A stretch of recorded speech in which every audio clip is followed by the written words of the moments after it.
Thanks for the gift sub, King Sloth. Yep, very familiar, Papa. Sure, Johnny. In early 1959, a group of hikers decided to head out on an expedition across a mountainous region of Western Soviet Union.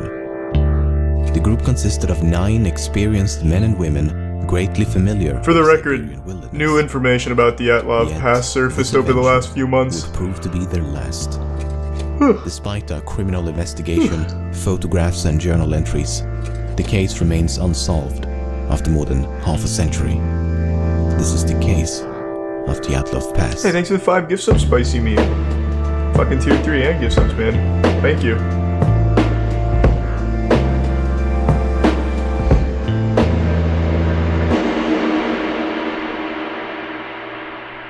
Thanks for the gift sub, Licked. In the early morning of January the 23rd, 1959, a ski and hiking team of 10 boarded a train headed for the Ural Mountains in the middle of the Soviet Union. The group consisted of 8 men and 2 women, hey, Big T's, hope you're doing well. Dyatlov as the group's leader. As the train slowly advanced deep into the mountainous Siberian taiga, the group diary received a final entry. I wonder what awaits us on this hike. Will anything new happen? Oh, over the next few days, the group continued to alternate between modes of transportation. Red Rockstar. First a bus, then a truck, then a horse and sleigh, and eventually they proceed on foot and skis. On January the 28th, one of the hikers named Yuri Yudin had begun to feel quite ill and eventually decided to head back, while the remaining group of 9 continued as planned. These photos were taken just before they parted ways, and it would be the last time he saw his friends alive. The group resumed their expedition across the snow-covered outback and documented everything of note using diaries as well as multiple cameras. Recovered photos and journal entries suggest that the trek progressed as one would expect, with no unforeseen complications. Just lots of snow, bitter cold, and an increasingly arduous landscape. On February the 1st, they reached the foot of a mountain known to the indigenous Mansi population as Dead Mountain. Ooh. They spend the better part of the day progressing up the slope and eventually decide to set up camp only a few hundred meters from the peak. Thanks for 5 gift subs, Extinct. These are some of the last photos recovered from the cameras, and the last sentence of the final entry reads, "It is difficult to imagine such a comfort on the ridge, with shrill, howling wind hundreds of kilometers away from human settlements."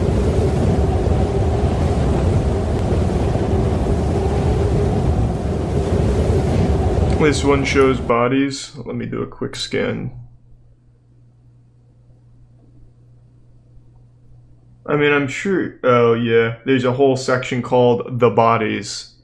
When we get to that chapter, I'll just go ahead and play it safe. I won't show that chapter. I'll just let you hear the audio. A few weeks later, friends and relatives begin to worry. No one has heard from Igor or any of the other members of the group. After much debate, a team of volunteers eventually head out to find them. On February the 26th, the search party is finally able to locate the camp on the slope. It's obvious to the first at the scene that something has gone horribly wrong. The tent is in scrambles, covered by a thin coat of snow. The hikers' belongings and equipment was found orderly placed inside the tent, but the tent itself had been slashed open with a knife from the inside. Whoa. The next day, 9 pairs of footprints lead the search volunteers down the slope towards the nearby woods. Given that the footprints left rather mild indentations in the snow, would suggest that they descended the slope in a rather calm and orderly fashion, as opposed to running away in panic. The footprints could be tracked for about half a kilometer from the tent until the trail was completely covered by snow. So they continued in the direction of the trail and under a large cedar tree at the edge of the forest, next to the remains of an improvised campfire, they found the frozen bodies. Alright, let's just not take any chances. Of Yuri Doroshenko and Yuri Krivonoshenko. It would take over 2 months for the bodies of all 9 hikers to be recovered. The first 2 were found severely underdressed. No jackets, no pants, no gloves, hats, boots or anything else one might expect given the frigid climate. only light shirts, underpants and socks. At the time of their death, it would have been around 30 degrees below zero. The cedar tree had signs of damage, as if someone had climbed it, with branches broken up to 5 meters high. Perhaps they were attempting to locate a tent in the pitch black darkness. Yeah, I know XQC Watch that I saw. That's like one of the first things that comes up when you type in Dyatlov. Or something. The next 3 hikers were found at varying distances between the tent and the tree, covered by a few centimeters of snow. They were better dressed than the previous 2, but not by much, as they still lacked essential items such as boots, hats, and gloves. They were all found facing the direction of the tent as if they were struggling to return at the moment I'm not of taking death. a chance. While some of them had sustained minor injuries, all 5 had died of hypothermia. It should also be noted that 4 of them had died while intoxicated.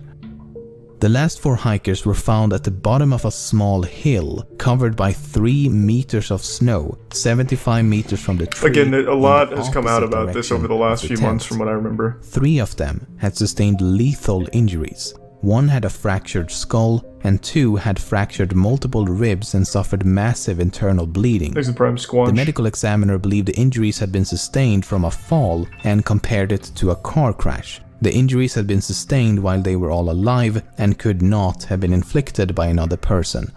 2 had also been found with gaping eye sockets, and 1 of the women had a missing tongue. The last of the 4 had a broken nose and a deformed neck, but died of hypothermia. The most mysterious of all, 3 articles of clothing were later found to be abnormally radioactive. On May the 28th, the criminal case was discontinued with a cryptic and incredibly vague conclusion. Okay, I think that's the lead investigator writes in the final report, "The cause of death was an unknown compelling force which the hikers were unable..." Check before I let it ride uninterrupted.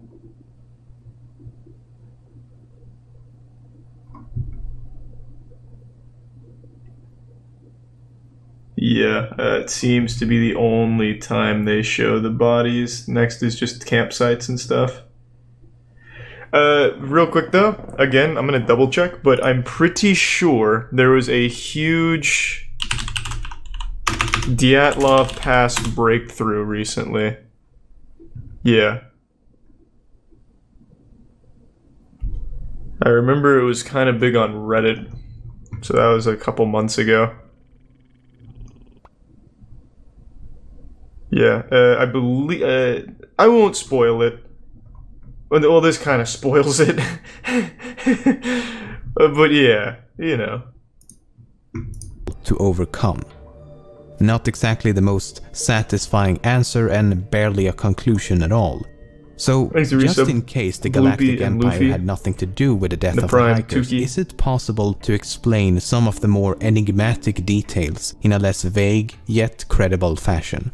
Let's give it a shot. The fact that Dubinina was missing her tongue has been taken way out of proportion. Some say that it was cut off or ripped out while she was still alive. Others say it was eaten by scavengers after death, while some even claim the tongue was later found somewhere else. But I've read the medical reports, and this is what it says. The diaphragm of the mouth and the tongue is missing. That's it. There's nothing about cutting or ripping or anything. I don't know how or where it began, but there seems to be an exaggerated importance placed on this missing tongue, while in reality, it's a rather minor detail. At least the medical examiner believed it to be a minor detail, otherwise he would likely have elaborated further. For example, the same section of the same report states, "Gaping orbits, the eyeballs are absent." Equally mysterious, right? Well, no, because the medical examiner does provide an explanation for both. Soft tissue injuries to the head are post-mortem changes to Dubinina's corpse, which was recently exposed to water prior to detection. He even adds putrefaction and decomposition in parentheses to clarify exactly what he means. And this was not even exclusive to Dubinina, as the 4 last bodies were all damaged due to the melting snow.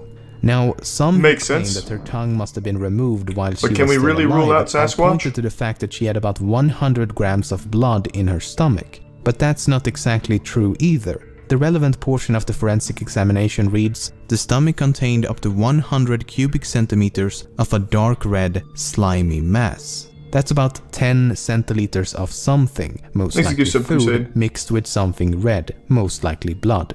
So we don't know how much blood was in her stomach, just that there was blood in her stomach. Which isn't that strange, given that she was suffering from massive internal bleeding.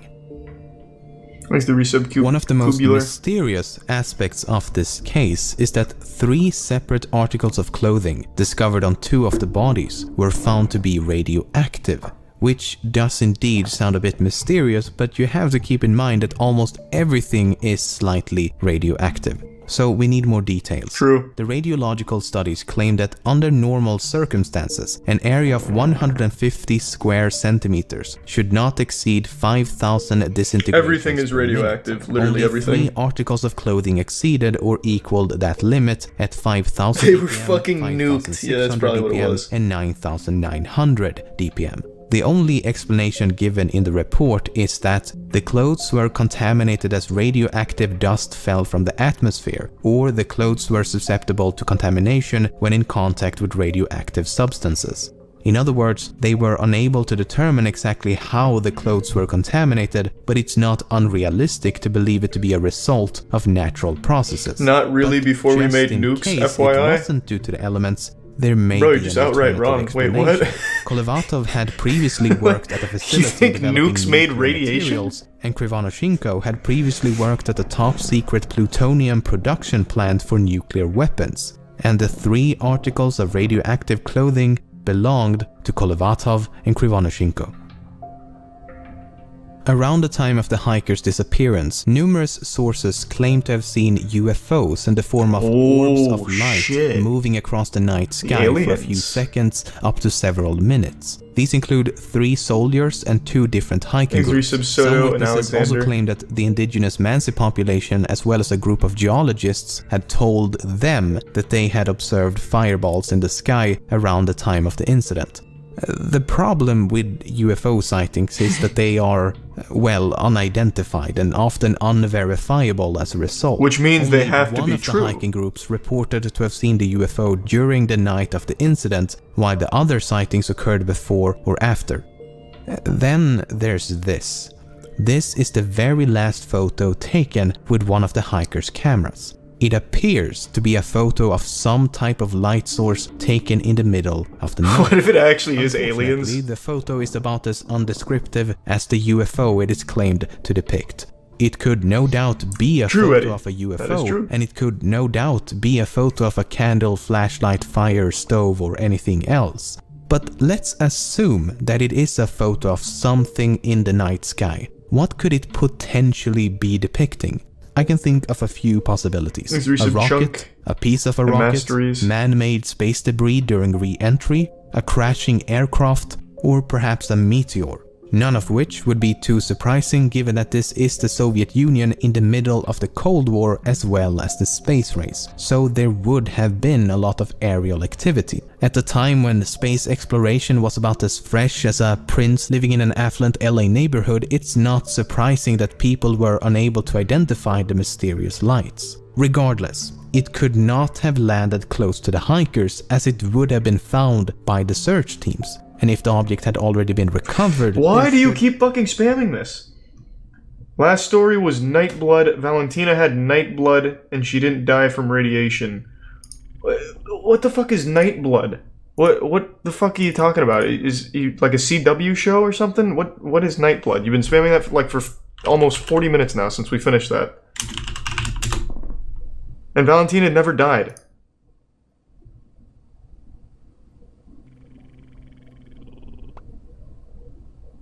It's actually fanfic. You have been spamming about fanfic. Is this your fanfic?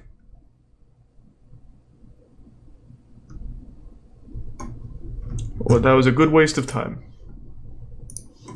Could have been evidence in the form of a crash site, footprints, and other activity on the ground. So, given the fact that there is no obvious connection between the UFO and the hiker's disappearance, I put this in the spooky red herring box. So, what happened? Why did they leave the tent? Why was it slashed open from the inside? How did some of them sustain such major injuries while the others simply succumbed to the cold? Why were so many of them underdressed? Avalanche. I think the biggest mystery is how it's been able to remain a mystery given the abundance of information. So after spending the better part of this month hiring multiple Russian translators reading through a massive amount of material ranging from theories about a KGB cover-up to a simple avalanche accident, this is what I believe to be the most credible. Let's see if he gets it right, because there is an explanation now. First of all, why would they leave the tent? That seems to be the most important missing piece of the puzzle. I would argue that the only thing that could make them leave would have to be an immediate threat inside the tent. If something was outside, such as an animal or a UFO, then there would be no reason to cut the tent open. There were no signs of an avalanche, however, they could have escaped believing an avalanche was tumbling towards them. The problem with that theory is that the footprints show them walking in a calm and orderly manner down the slope, as opposed to running away in panic. So something caused them to panic inside the tent, but once outside, they calmed down and made a conscious decision to walk down the slope. Now, take a look at this photo. The pipe sticking out of the tent entrance is the exhaust pipe of the internal stove. This was a completely unique and homemade design, as the leader of the group had built the stove himself. We know they had used the stove on the night of the incident before the incident took place, as partially eaten pieces of fried ham and bacon were found inside the tent. I think that after disassembling the stove and removing the exhaust pipe, the embers inside the stove were accidentally reignited. If the exhaust pipe had been removed, the smoke would have filled the tent in seconds. As they attempted to get control of the flame, they cut a few holes at the top of the tent to vent the smoke. Damn, this guy's a genius. And it became increasingly difficult to breathe. The side of the tent was slashed open and they all escaped in a state of panic. There's even more evidence to support this theory. Several members of the group were found with burn marks on both their bodies and hold on, just in case they show bodies, not gonna risk it. Which could definitely have been a result of the improvised fire under the tree, or perhaps a scalding hot metal stove. Some of them were also found with blood around their mouth, and coughing up blood could be a symptom of smoke inhalation. Then there's this photo, taken the day before the incident. The jacket has obviously been burned, but the question is how? It's possible that sparks from the stove had accidentally set the jacket aflame. Okay, so they make it outside and quickly realize what a terrible situation they're in. Sub-zero temperatures, no shelter, underdressed, in the middle of a snowstorm, in the middle of the night, in the middle of nowhere. At this point, I think one or more of them made a decision to head for the nearest shelter, which they would have known to be the woods. The reasoning behind this decision is likely multifaceted. The smoke from the tent could have made it impossible to stay within its proximity, and/or the smoke may have caused them to believe that the tent was on fire. Some of them were intoxicated, which could have affected their judgment as well as their sensibility to the cold. And they may also have believed to be closer to the woods than they actually were. So they finally reached the woods and immediately set out to make a fire. Some climbed a tree and scavenged the surrounding area, while those who are more properly dressed head a bit deeper into the woods. About 75 meters from the tree, 4 of them trigger a minor avalanche, taking them over the edge of a ravine with a drop of about 3 meters. As the bottom is filled with rocks and ice, they sustain lethal injuries. 3 of the other 5 hikers decide to head back for the tent, while the remaining 2 slowly freeze to death around a fading flame.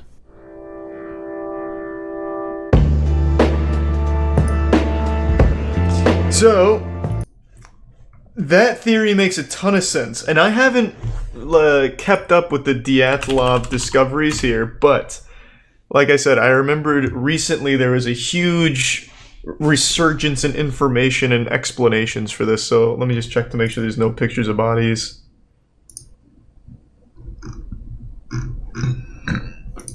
I just ripped some good ass in case you heard that. Okay, this looks good. So this comes from Smithsonian Mag. Thanks to the resub raw. Can't say I've done that before, dried pickle. Next to Risa Bravo. Alright, let's see.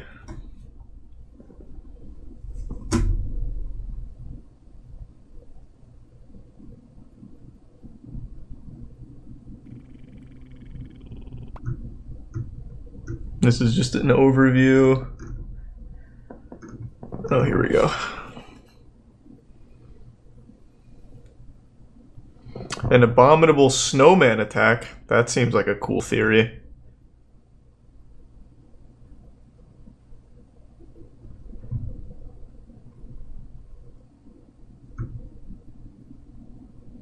We do not claim to have solved the Dyatlov Pass mystery, as no one survived to tell the story. That's just what a man who solved the mystery would say, being very coy. But we show the plausibility of the avalanche hypothesis.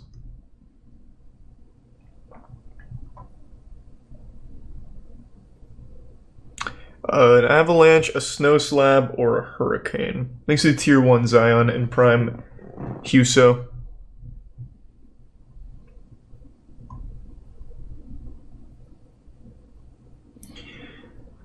Official findings suggested a torrent of snow slabs or blocky chunks surprised the sleeping victims and pushed them to seek shelter at a nearby ridge.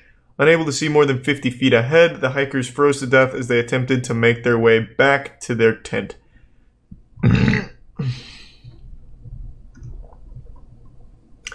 Critics of the slab avalanche theory cite four main counter-arguments: the lack of physical traces of an avalanche, more than 9-hour gap between the hikers building their camp, a process that required cutting into the mountain to form a barrier against the wind, and their panicked departure, the shallow slope of the campsite, and the traumatic injuries sustained by the group. Asphyxiation is a more common cause of death for avalanche victims.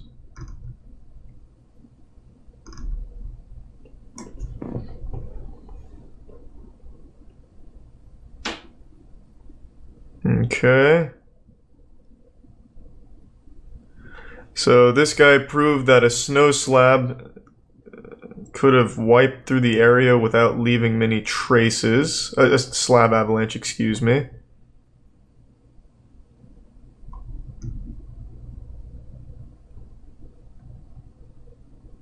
Alright.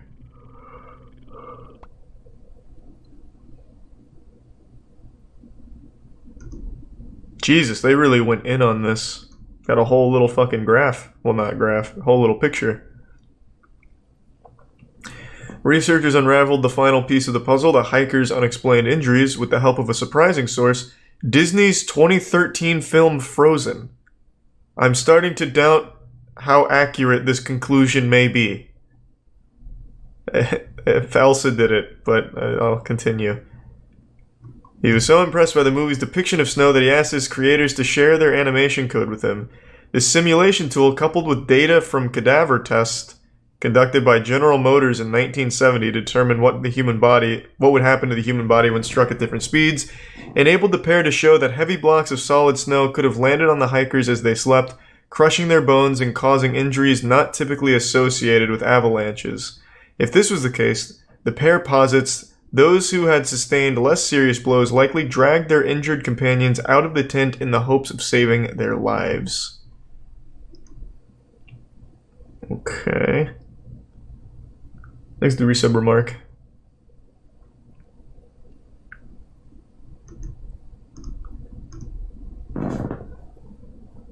The slabs of snow would have had to be incredibly stiff and moving at a significant speed to inflict such violent injuries. He adds that the research doesn't explain why these people, after being hit by an avalanche, ran off without their clothes into the snow. True.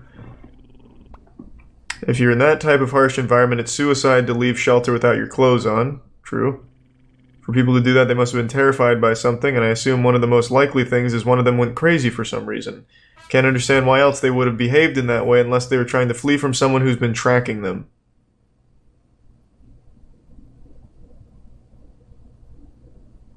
I mean, yeah, I guess that really wasn't as conclusive as I thought it would be. Thanks to Prime Darko and Resub Prime.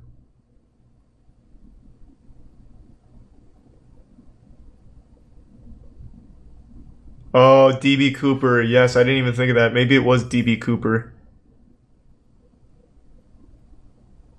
Don't know if I've seen that one yet either. To be honest, Lamino's theory actually sounds more plausible. This, I'm doubting that one now.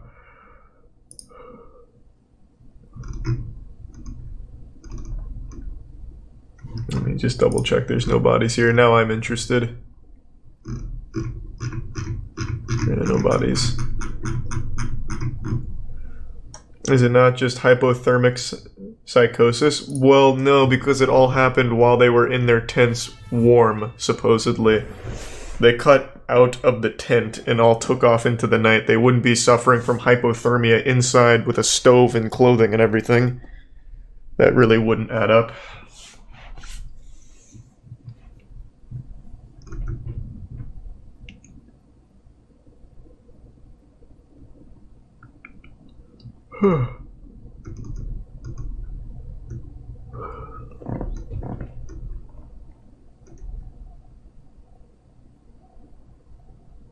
Oh no, this one also talks about slab avalanche. And it also cites Frozen. Yeah, I don't know. Who knows? That is very interesting. Very interesting indeed. Just let me know. I haven't seen Lamino's video on it. I just meant I remember the event.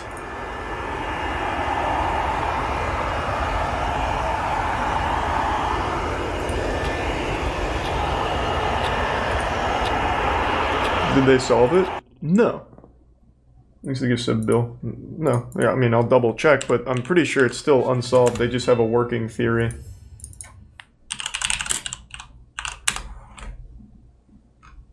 Yeah, no, it's still not solved. It's just working theories.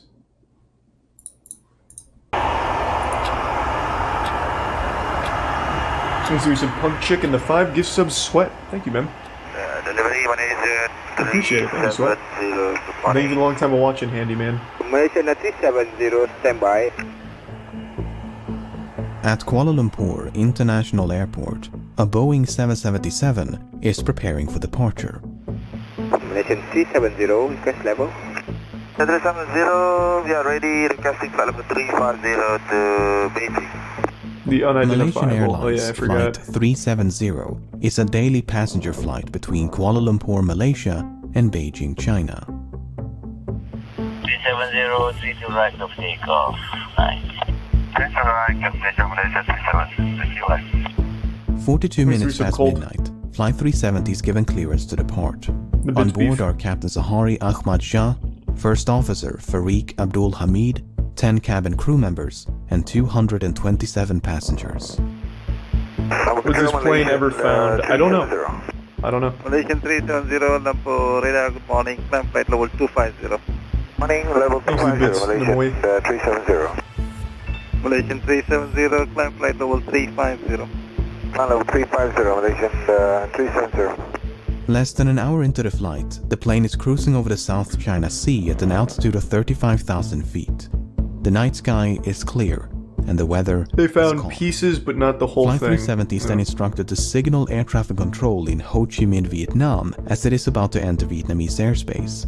The flight controller in Kuala Lumpur says goodnight, with no sign that anything should be amiss. Malaysian 370, maintaining level 350. Malaysian 370.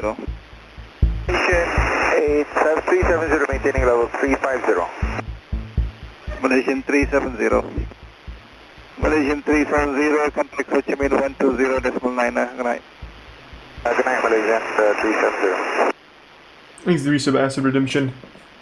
Yeah, I know 1 Jeremy minute do it. And 43 seconds later, the aircraft suddenly vanish from radar screens at Kuala Lumpur, Ho Chi Minh, and Bangkok. What? This form of positional tracking depends on a signal being emitted by one of 2 transponders aboard a plane, and so its disappearance would suggest both transponders ceased to function, or the system was manually deactivated by someone on board.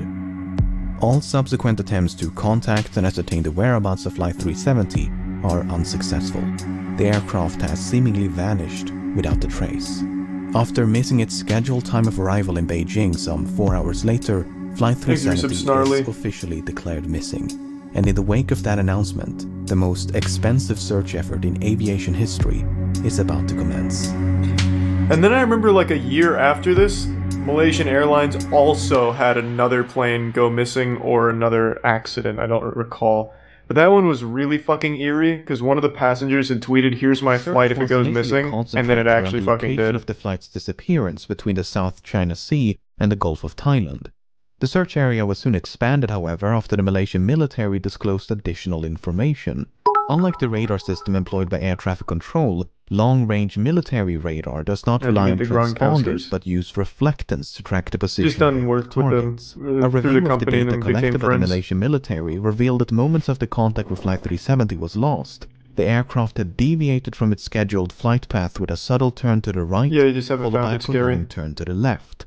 The aircraft had then flown back towards and across the Malaysian peninsula before turning right near the island of Penang. It maintained this northwesterly heading until it escaped the radar's coverage. Over the next few days, the Strait of Malacca, the Andaman Sea, and the Bay of Bengal was scoured by a multinational fleet of aircraft and vessels, but there was no trace of Flight 370.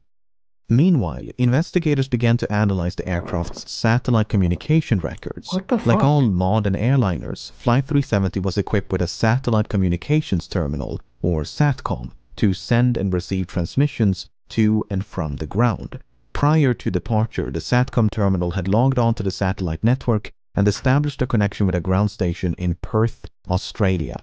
That station then maintained a detailed record of all the incoming and outgoing traffic between it and Flight 370. This is what it contained. Prior to the flight's disappearance over the South China Sea, everything appeared to be working as intended. Then, at some point during this portion of the flight, the SATCOM link was severed. What happened? Did they see like a fucking dragon in the sky and just like get the fuck away from it? 3 minutes after the flight vanished over the Andaman Sea, the terminal requested to log back onto the network. The SATCOM link was successfully re-established and was not disrupted again until nearly 6 hours later, when the flight is presumed to have crashed due to fuel exhaustion. During these final hours, 2 attempts were made to contact the plane via satellite telephone. Both calls were acknowledged by the SATCOM terminal and would have been routed to the cockpit. Yet, they went unanswered. The terminal had also responded to 5 automatic status requests. In short, if the ground station had not heard from the aircraft in over an hour, it would transmit a signal to confirm the terminal was still online. It's a real story. While these transmissions did not contain any information about the flight's position, investigators were able to measure the distance between the satellite and the aircraft at the time of each transmission, based on how long it took those transmissions to be sent and received. This generated 7 rings of possible locations from which 7 of these transmissions are thought to have originated. By taking fuel consumption, speed, and other factors into account, flight path analysis indicated the most probable origin of the final transmission to be somewhere along this arc in the southern Indian Ocean. The search effort shifted accordingly, and as the region fell within the jurisdiction of Australia, the Australian government took charge of the operation. Over the next few weeks, the search area was progressively hijack and not make any demands. Drift as well as improved estimations of the flight path. But this part of the southern Indian Ocean is so remote it took 6 days just to get there. A new fleet of aircraft and vessels gradually covered more than 4.5 million square kilometers of ocean, but Flight 370 was nowhere to be found.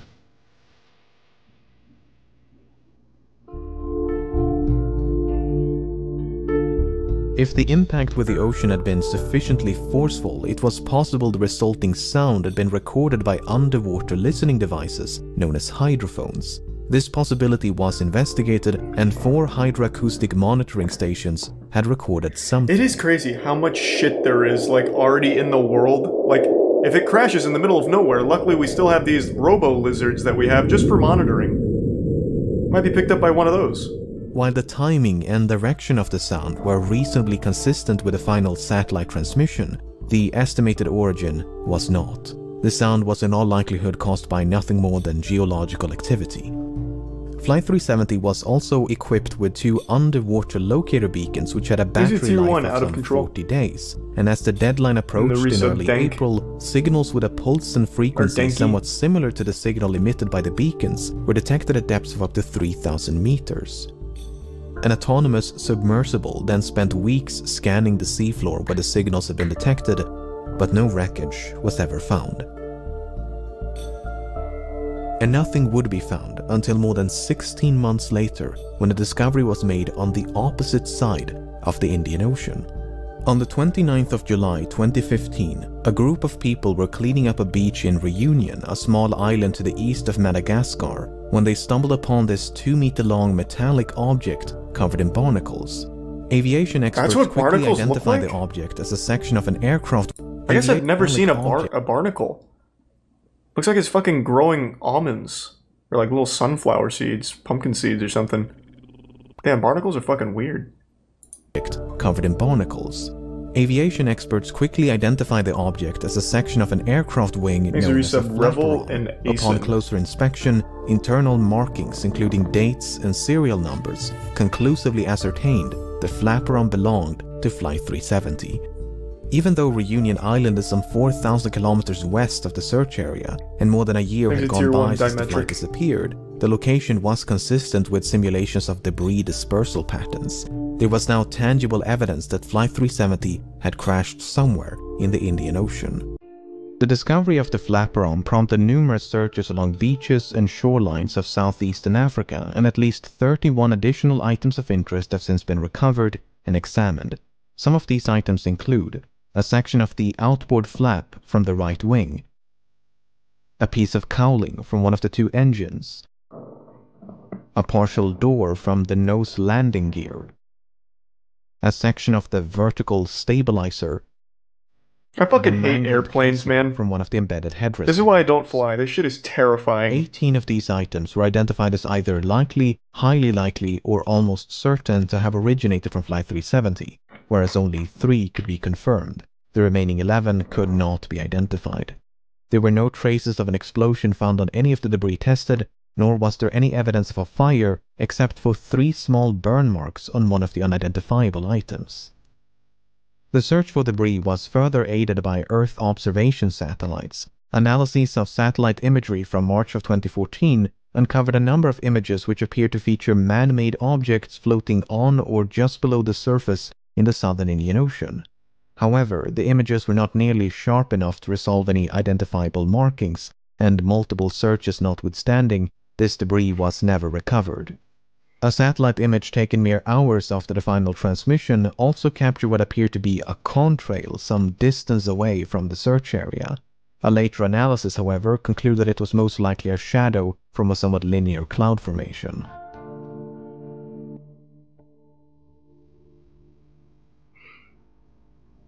The underwater portion of the search continued for months and eventually years before it was finally suspended in early 2017, by which point 120,000 square kilometers of seabed had been scrutinized. The search effort was then resumed by an American salvage company known as Ocean Infinity, but after more than a year of searching, how would they have done that, Ryan? Unless the final resting place of Flight 370 can be located, it may be impossible to determine exactly why it crashed. Nevertheless, there have been no shortage of theories.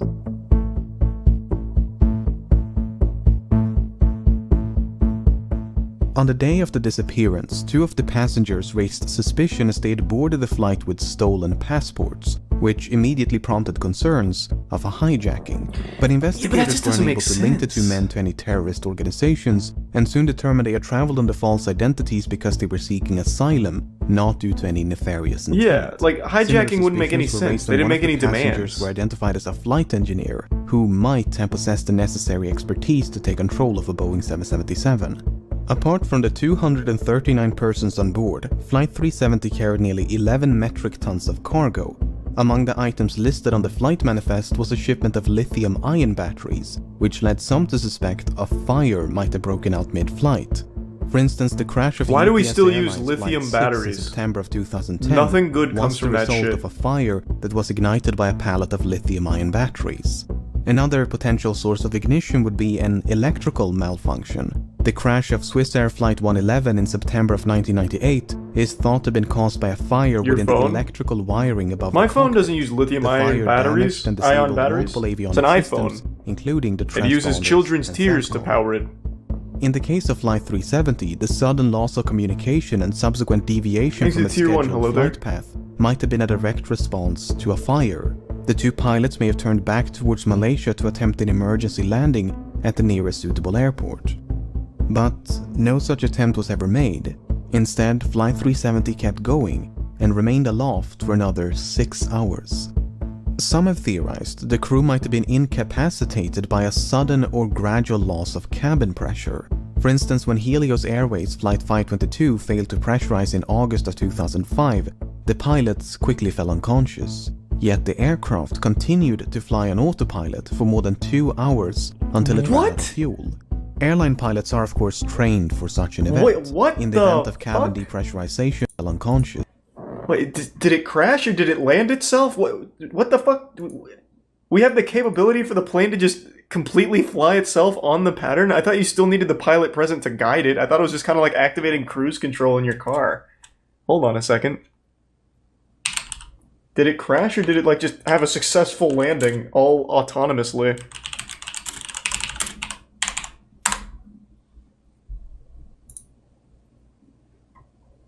Oh, it crashed. Oh, fuck. So it didn't pressurize and everyone was incapacitated. Holy shit. Oh, did he say it crashed? Oh, I just looked at this.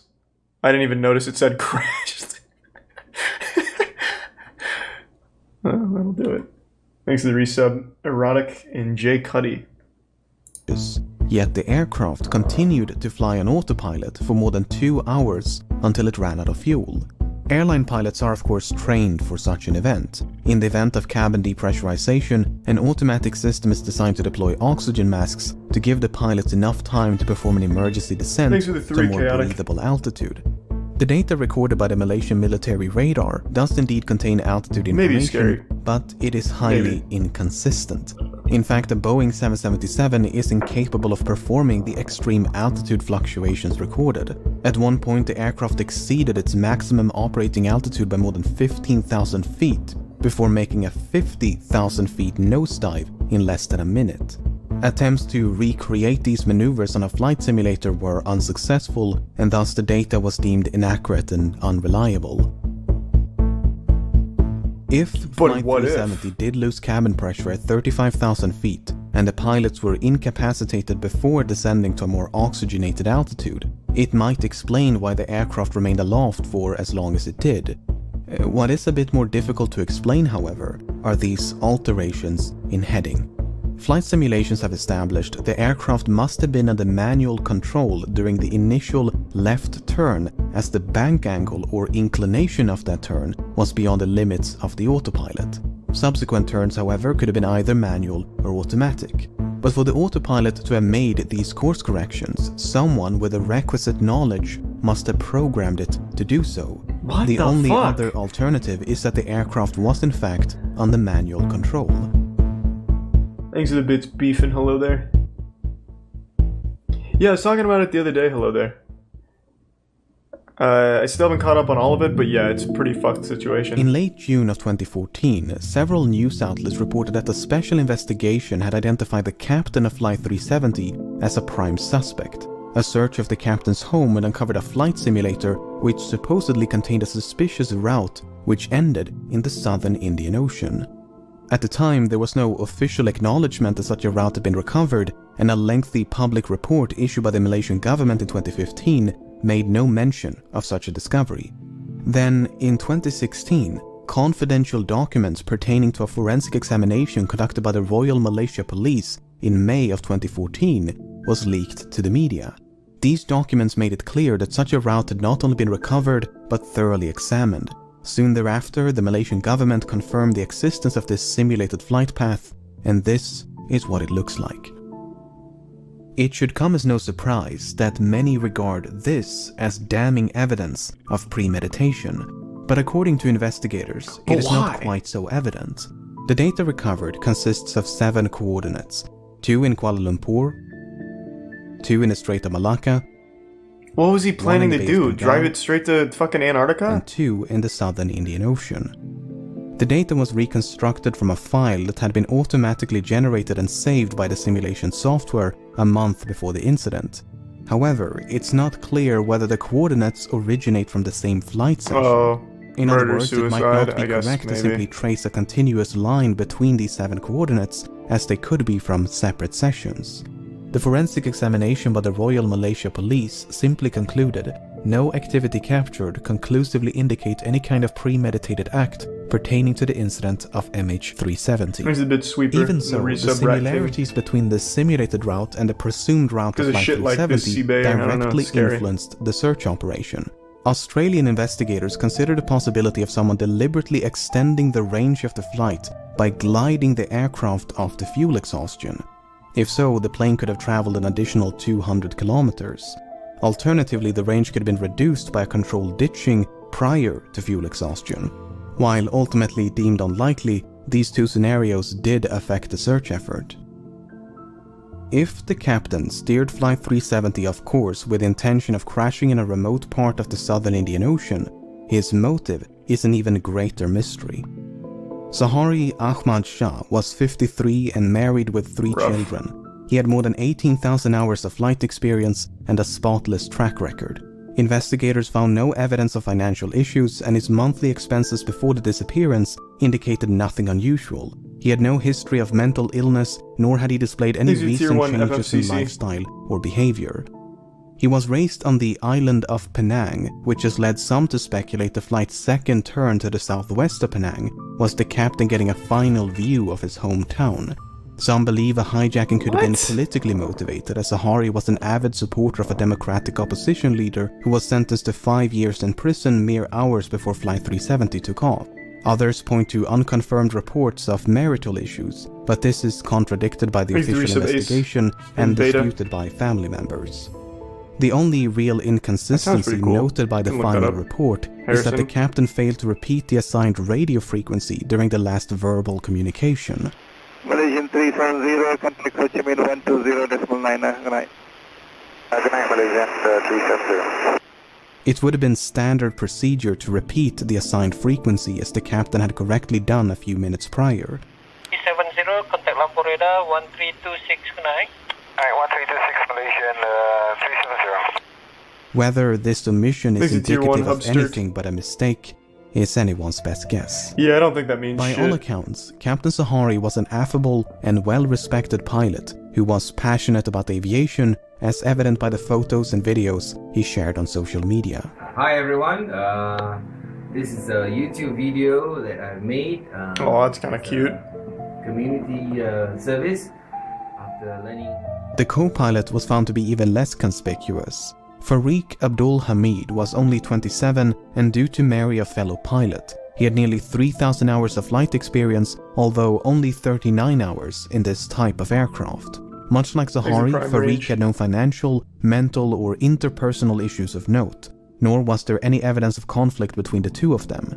Some questioned the plausibility of a pilot-instigated hijacking due to the apparent lack of interference by the other pilot. Well, when Ethiopian Airlines Flight 702 was hijacked by the co-pilot in February of 2014, he did so by merely waiting for the captain to take a bathroom break before locking the cockpit door behind him. The co-pilot was then free to divert the Italy-bound flight to Switzerland to seek asylum. The only piece of evidence in regards to the co-pilot of Flight 370 is his phone. You see, when the confidential documents were leaked, they also confirmed another long-circulated rumor, namely that a cell phone tower had briefly established a connection with an iPhone 5S belonging to the co-pilot as Flight 370 approached the island of Penang. According to investigators, it was not a phone call as has been widely reported by the media, but merely an automatic location signal. Why this information was omitted from public reports, we may never know. So what is one to make of all of this?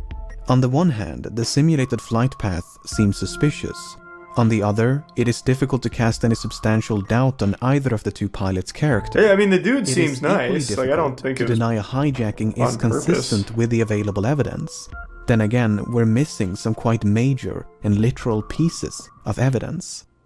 The final report issued by the Malaysian government in 2018 could not attribute the loss of communication nor diversion of Flight 370 to a malfunction. Instead, it is believed that someone manually manipulated the aircraft and its systems. For instance, investigators believe SATCOM was manually disabled by a sudden and prolonged interruption of power. Then, once power was restored, the terminal simply rebooted. Likewise, the alterations in heading are believed to be the result of manual inputs. With that being said, the uncertainty of these findings are repeatedly emphasized due to the limited evidence available, and the report does never explicitly state the flight was hijacked. In fact, no real conclusion is reached. Both the Malaysian and Australian government agree that Flight 370 crashed in the southern Indian Ocean, but that the cause is indeterminable without the wreckage, the location of which has managed to elude some of the foremost aviation experts in the world, as well as an impressive arsenal of cutting-edge technology for more than half a decade. Authors, aviation experts, and independent investigators have all chimed in to offer their own thoughts and theories as to the nature of the crash and the location of the wreckage.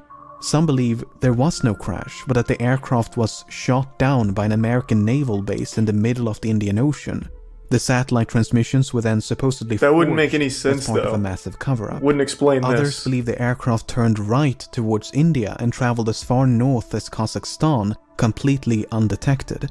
Debris was then supposedly planted along shorelines of southeastern Africa as part of a massive cover-up. Makes sense, I guess. Another theory suggests the aircraft was remotely hijacked and controlled by someone on the ground. Thanks to Prime While Greg. Boeing and other companies have experimented with technology that would allow for an aircraft to be remotely controlled, no commercial airliner is known to be outfitted with such a system. On the less conspiratorial side, the assumption that Flight 370 flew in a straight line and at a constant speed after turning left towards the southern Indian Ocean might simply be incorrect. In early 2018, a French team of independent investigators proposed an alternate flight path, whereby an attempted landing on Christmas Island led to a crash site much further north than the region identified by the official investigation. Christmas Island, huh? While a surface search of this area was conducted about a week after the disappearance, what are the odds? The underwater phase never reached this far north. Thanks to the resub, Jimmy.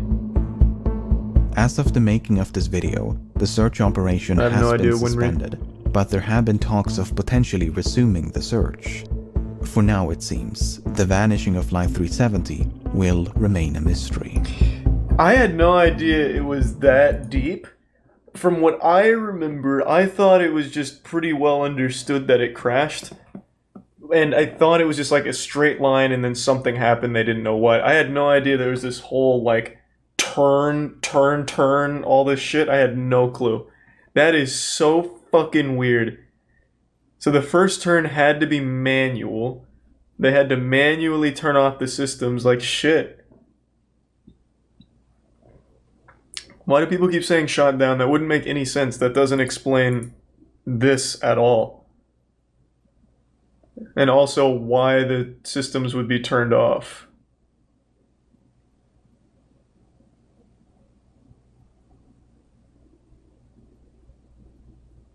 It was shot down by 5G towers. Yeah, maybe that makes more sense. Thanks for the gift sub, Skittle, and the resub, Jimmy. What an interesting fucking mystery, man. Yeah, I fucking hate planes. If even one plane malfunctions and crashes, I'm never going on one. It's fucking horrifying.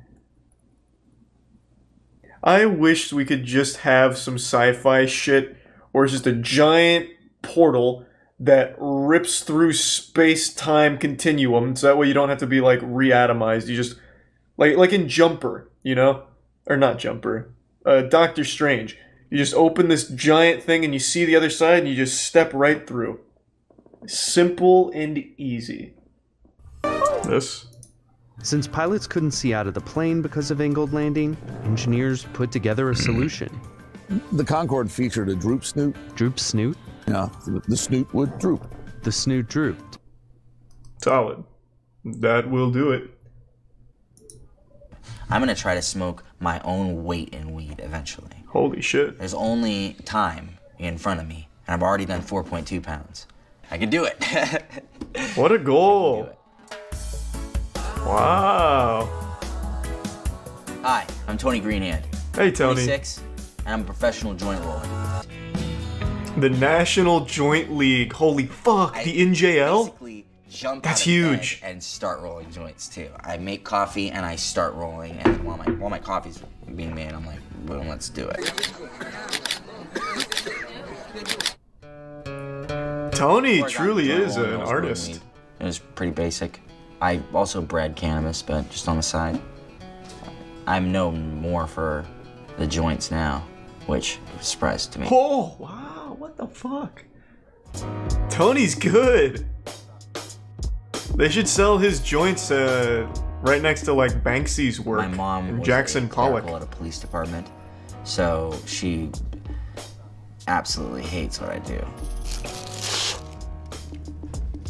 It's kind of like See that I'm balloon making animals for sleeves adults. Here, and then I'll fill the sleeves instead of rolling these, and that's because I want this to be 100% perfect.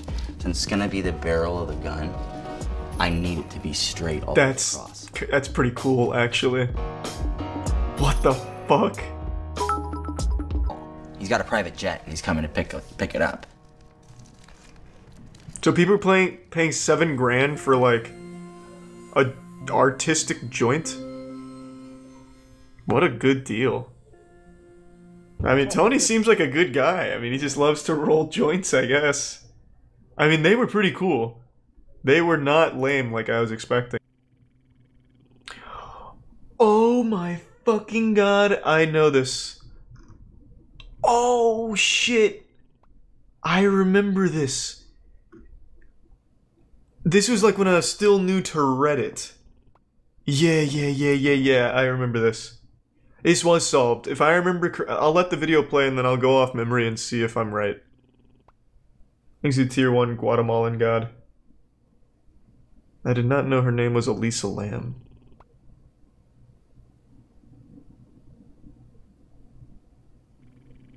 It wasn't solved recently, it was solved pretty soon after this video aired. Was it real or she faked it? Bro, she fucking died. What do you mean? Did she fake it? That'd be the ultimate prank. What I remember most about this is, this hit Reddit, it got really big on Reddit, and the Reddit detectives went hard. Like, they were going in on this video. I remember reading all kinds of theories. This was also around the time where Slender Man was still popular, so I saw a lot of Slender Man theories that she was trying to escape from him or some shit. Like, it got weird quick. Does it show how she died? No. So I'll just tell you what happens once the video ends, because the video is super weird. But what happens is, she eventually was found in a water tank on the roof. She died. Yeah, so on top of this hotel, she was found in a water tank, drowned. And the explanation, if I remember correctly, this is all off memory. One of her friends came forward and said that they had actually done acid earlier that day. Which explains all the weird hand movements and shit, and what must have happened is she just got real confused and then ended up wandering into the roof and fell into the water tank or some shit. I'm going off memory, so I don't know if that's right. So it had to do with stopping her medication. They said there was no evidence of trauma, assault, or suicide. So bipolar being a big factor. Yeah, it doesn't really give a very good explanation as to what happened, but it does solve a lot of the questions, like such as how she got on the roof, saying that it was easily accessible via fire escape and the tank lids were open. But it doesn't say how she closed the tank lid from the inside. Yeah, so it doesn't seem like it really has a good explanation. Yeah, it was open, but it was also closed when they found her, which means she would have had to have closed the lid from the inside, which is apparently not easy. Oh, it was open when they found her. Oh, what? Wait, didn't it just say ignoring the problem of how it was closed? What? Didn't I read that somewhere? Where did I just read that? Oh.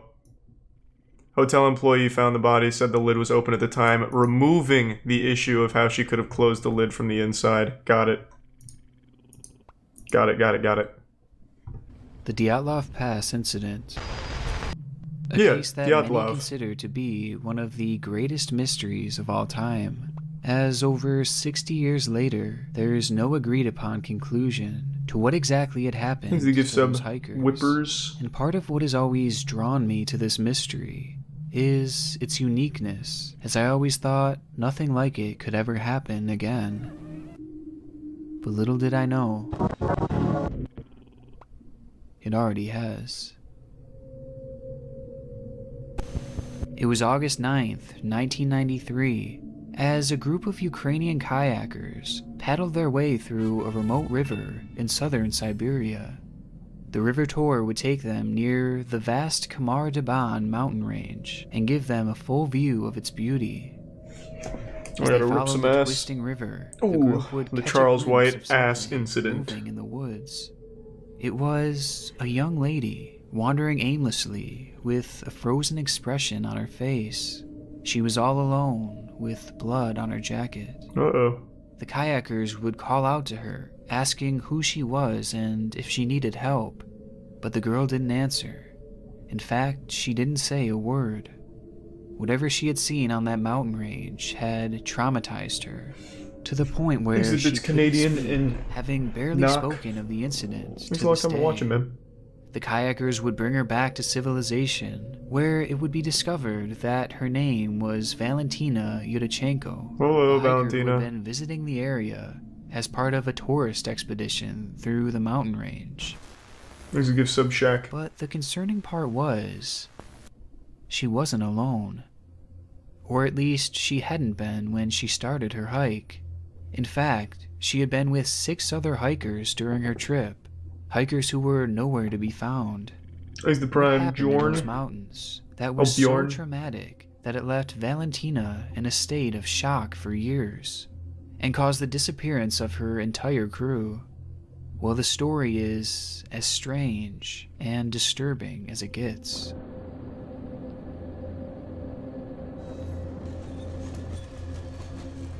It all started on August 2nd, 1990. Real quick, anyone that's seen this, is there anything TOS worrisome in here? They don't show any bodies or anything, right?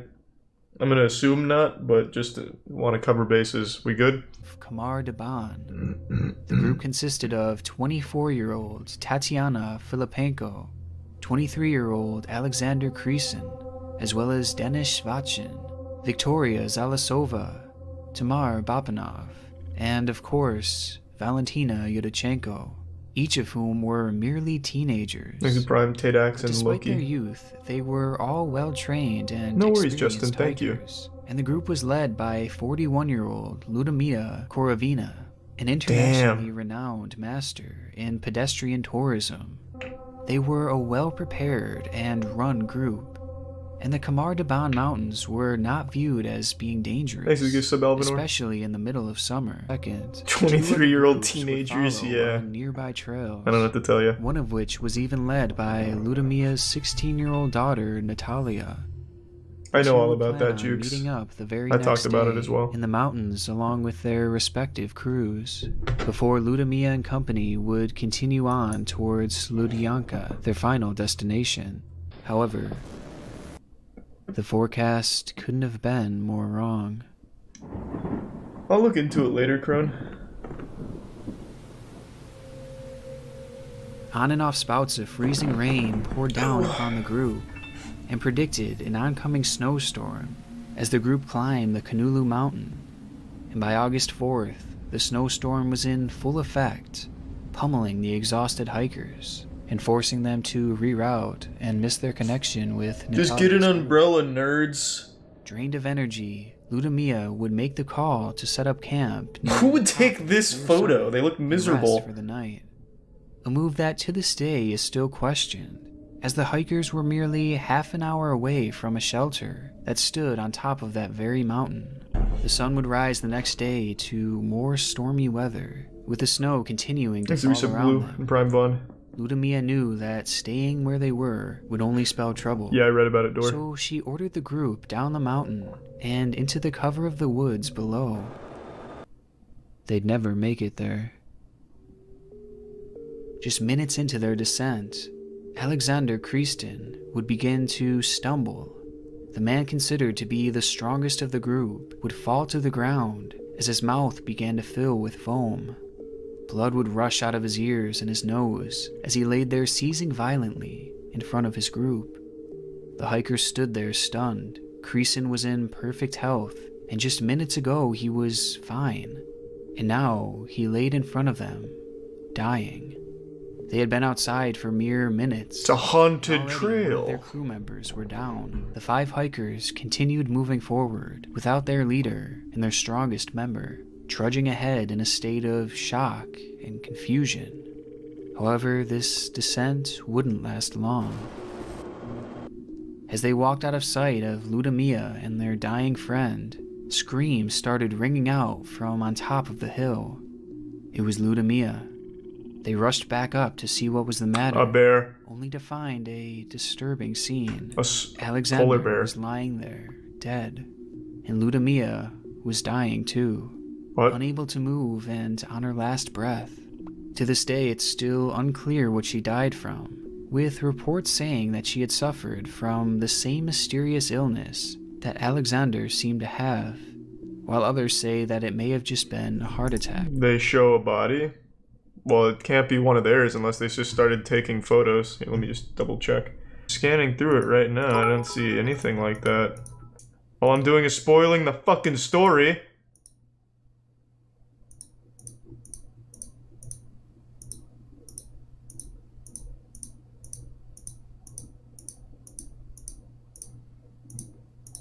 Also, early hypothesis, the lady that survived, Valentina, she killed them and made up the story. This shit is making no sense right now. But either way, chaos erupted from the group. Both Victoria and Tamar would quickly collapse on the ground, twitching violently and bleeding the same way that Christin had. They began tearing at their clothes, ripping them off and grabbing their necks as if they were being choked, all the whilst they desperately tried to gasp for air. Valentina rushed to help. Sounds like something out of Victoria, Dr. Stone, like they in an instant, went to like a poison girl well. would sink her teeth into Valentina, biting her and forcing her to back off. What? While this happened, Dennis started to run away from the group out of fear and confusion, having no idea what was happening to his friends or why. He could only watch as, one by one, they began to lose their minds. Thanks again, Liam. Thanks to the resub Niners rule. With Dennis hiding from the group, Tatiana also began to tear her warm clothing off, exposing her body to the freezing cold elements. She too grabbed for her throat and acted as if her own body was torturing her. Once on the ground, she would turn her attention to the rock that laid next to her, and in an instant she would begin to smash her head against it, over and over again, until her body would go limp. In a matter of why do you keep saying hypothermia? In everything I've ever heard and learned about hypothermia, I've never heard about someone suffering from it, ripping their clothes off and turning into a zombie. Why do people keep saying hypothermia? Is there something I'm not understanding about it? 20 to 50% of hypothermia deaths are associated with paradoxical undressing. Oh, so this is real. This typically occurs during moderate or severe hypothermia as the person becomes disoriented, confused, and combative. Wow. They may begin discarding their clothing, which in turn increases the rate of heat loss. This is a real thing. I've never heard of this. In all of those like survival movies and shit, you never see the main character that's suffering from hypothermia getting naked and slamming his dick on a rock. This is interesting. Paradoxical undressing. Succumbed to their mysterious symptoms. Dennis would emerge to help Valentina, as the two were the only ones left who hadn't faltered. However, their health was starting to wither as well. They remained in the forest, close to the site where their whole group had just died, unsure of what to do next. Thanks, Risa Basling, and have fun, Naughty. I can't imagine the silence. And yes, I've heard of that Guatemalan. They must have been experiencing. And they maybe stood we there will. together after witnessing all their friends drop dead in front of them. Friends that a mere hour ago were in perfect health. And the stark fate wasn't quite finished with the group either, as a short time later, Dennis would collapse alongside Valentina, as he too began bleeding profusely, leaving Valentina as the only living member of the group. Completely traumatized and scared for her life, Valentina took supplies from the camp and proceeded to wander alone in the forest. She did so for 3 days before being found by the kayakers. Oh, okay, never mind. Probably this is probably what you were talking about. So you're telling me, and we'll go back to the video in a second, but I have to skip the bodies. So you're telling me that Valentina somehow hiked for 3 more days after her entire group all got hypothermia at the same time? I feel like she'd be very close to it as well. Unless she just had, like, really warm clothing. I don't know. Judging by the video here, it'd be kind of hard to like hide this as a murder. So I fall back on my theory. I don't think it's right. I think I'm wrong. A story that seemingly makes no sense. 6 healthy people turning insane and dropping dead in the matter of minutes. Just play audio. Which fine. prompts the... I mean, there's not a lot here, but sure. It's in another language too, so. Thanks to the huge tier 3. Resub Gimji and Kukius. As they received no guidance from the deeply traumatized Valentina. And what the rescue party saw when they stumbled upon the scene would shake them to their core. With one member saying it was a scary picture, the hikers were lying on a small ledge, some huddled together, some a little distance away. They had a story that seemingly makes no sense. 6 healthy people turning insane and dropping dead in the matter of minutes, which prompts the I didn't know it came up twice. What happened to those Still blurred. hikers? It's fine. A question that to this day remains without a true answer, where autopsy reports ruled that the 6 hikers had died of hypothermia and protein deficiency, pointing to the idea that the group had not been eating enough throughout their trip.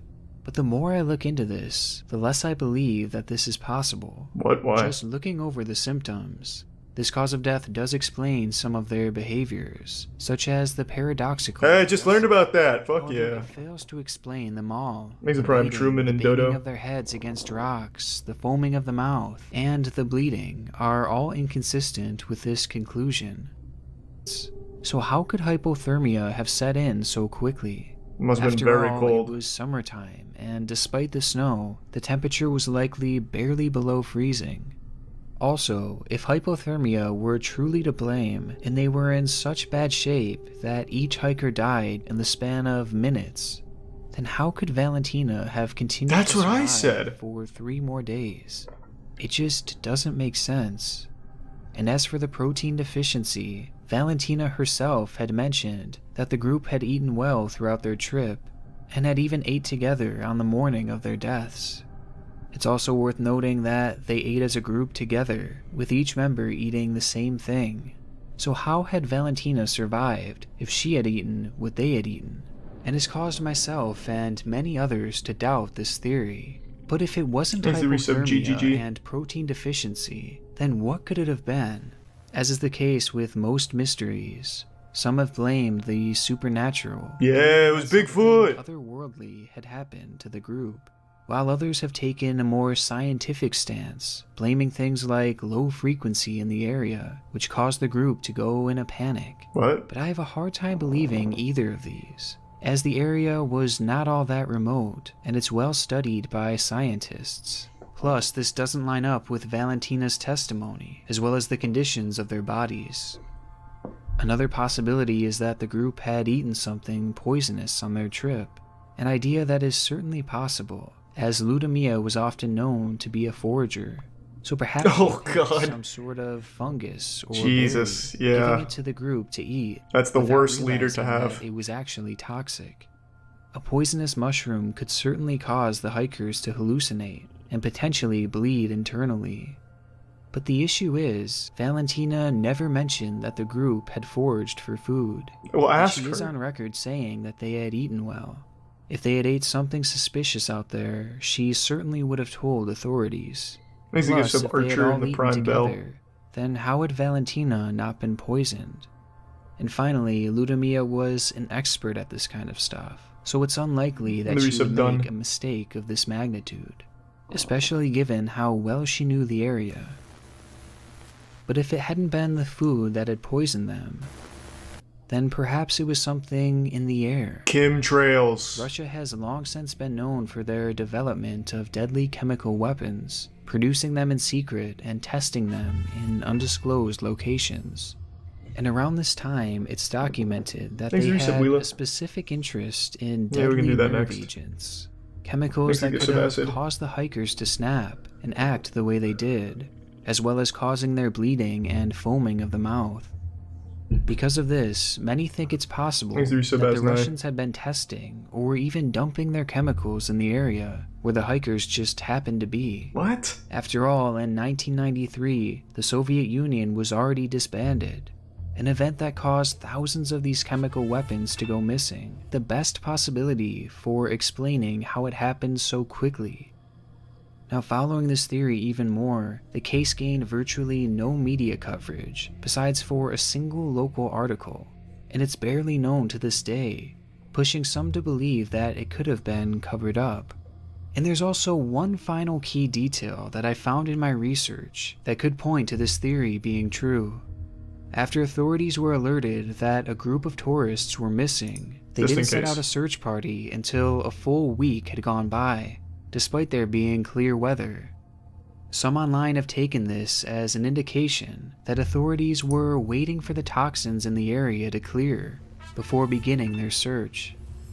But there are some issues. No, I don't know that one. First of all, the location where the hikers were visiting was fairly popular, and they were a mere 100 meters away from a shelter that was designed for people to stay in. This channel's popular garbage. The military test or dump weapons. I've never heard of the Kamar Daban incident. Remote area. What the fuck are you talking about? Also, how would Valentina?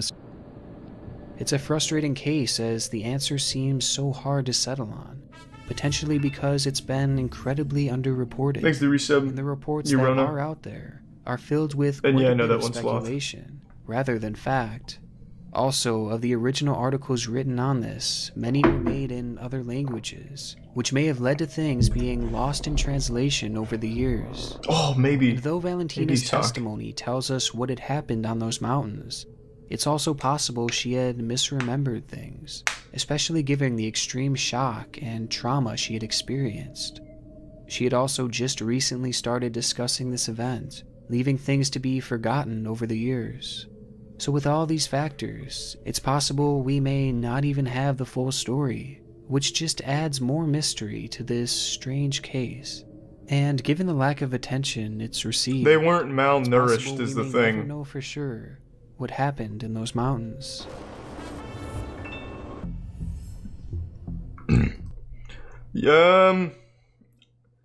If I had to wager a guess, I'd still go with hypothermia. And what do you mean popular garbage? I've never... fucking Kamar Daban has like nothing about it. Yeah, I think hypothermia. I think it's unlikely she poisoned them. I feel like that would have been easily detected. I also don't think that they ate anything poisonous, considering they weren't malnourished, so they were just eating shit they brought. I think it had to do with literally just hypothermia. And then she just happens to be stronger, built differently.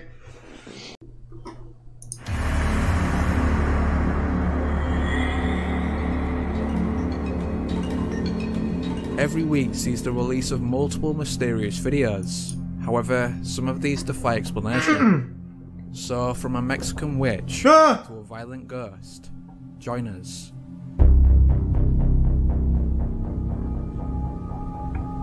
Recently uploaded, this video was filmed somewhere in Montreal, Canada. The videographer films the moon on a daily basis. However, in his latest look, he apparently captured these UFOs. Those aren't UFOs, they're beans, idiot. Clearly one of the astronauts just dropped them from orbit with the ISS. Based on the size of their shadows, they would have to be massive.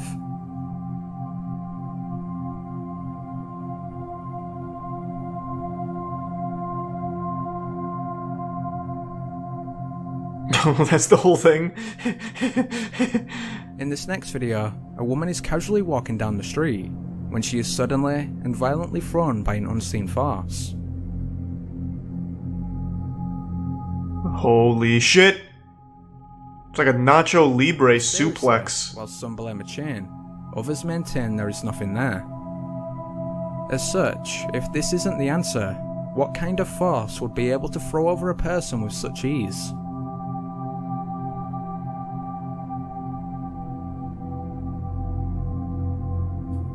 In recent years, the phenomena of frozen planes has become a hot topic among paranormal enthusiasts. Usually credited to the simulation theory, most of the videos can be explained. However, this one continues to puzzle viewers. Shot by Atlanta resident Sebastian Badajas, it shows a private plane frozen in midair. Thanks to Tier 1 Imleko. The resub Sosuko.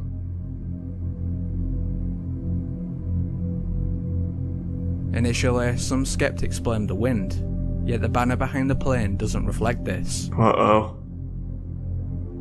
We do have ourselves a real mystery afoot. Who hacked the plane? Eventually, after over a minute, the plane finally resumes its flight. But what caused it to freeze in the first place? Probably just a server issue, I don't know. Little is known about this next video, although it's believed to have been filmed in Russia. If that is the case, then this father and son may have captured the Almasty, the Russian Bigfoot.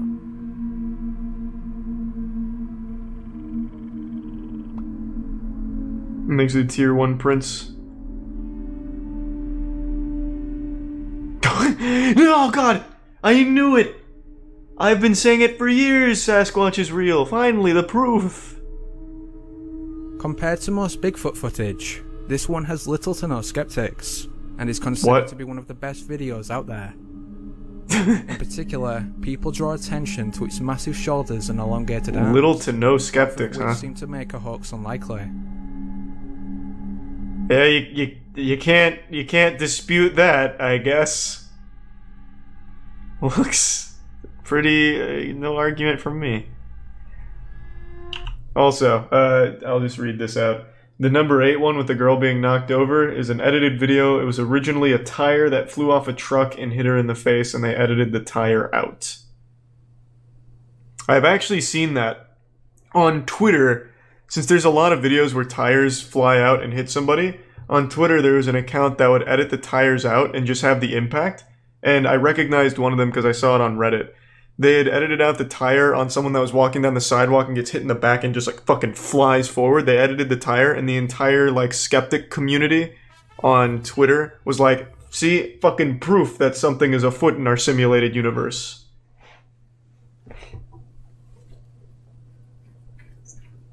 So that is actually a pretty common one. On May 17th, 2006, a mysterious entity was filmed flying over the Nuevo Leon Mountains in Mexico. According to those who captured the video, it appeared to be wearing a cape, an observation that led to theories it was a witch. Is this? What am I looking at? A microscope? What the? Yes. Now I see it. That is, without a doubt, a witch. Eerily, in support of this claim, 2 policemen revealed that they had seen a similar or identical witch that same day. Una persona vestida de negro. Thanks, Resubs Quanto. Con plumas, 2 garras negras, así negras. Not tonight though, Q. We just caught up like literally 3 nights ago. La veo así, pero ella iba agachada.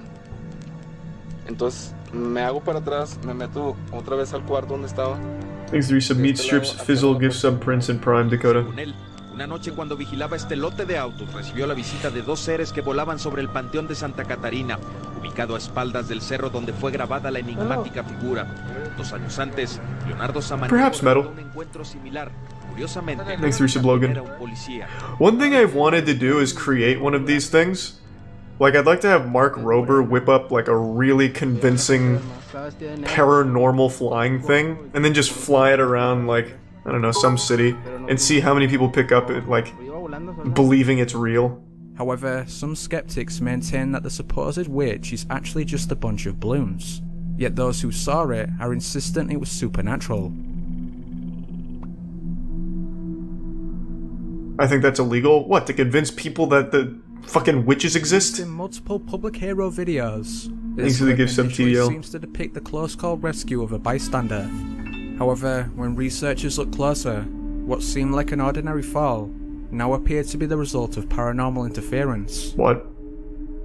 Eerily, when zoomed in, you can see a faint apparition, one that seems to actively push the bystander. Okay. Yes. Ah, of course it's an apparition. What else would it be?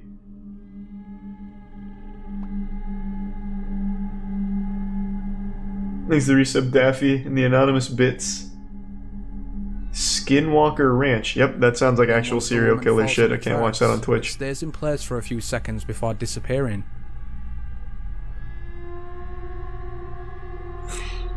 Isn't this hold on. This clip right here. Isn't this the one where it was a drunk man that got arrested because he pushed her onto the tracks?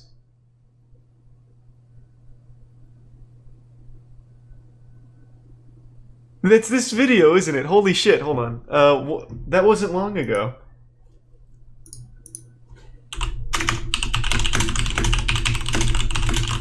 Let me see it.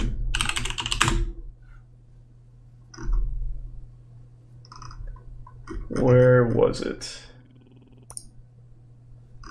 There was a drunk homeless man, if I remember right, that pushed her onto the tracks. Or it could be a different one.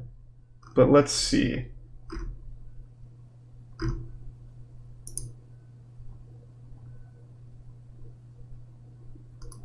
No, it's a different one.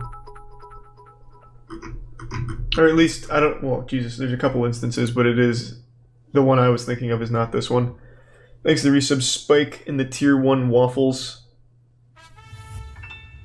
Skinwalker Ranch was the first known sighting of a Wendigo. Okay, I see we're using those terms very loosely.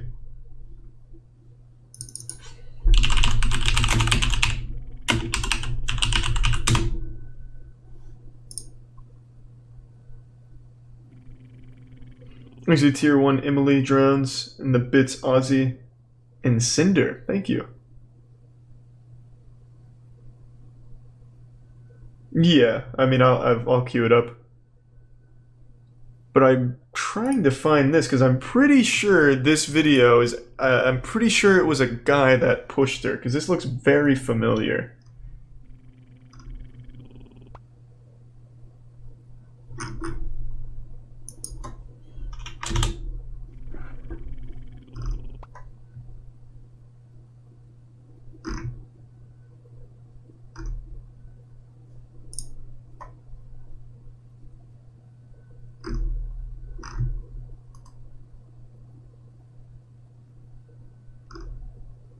Okay, I guess not.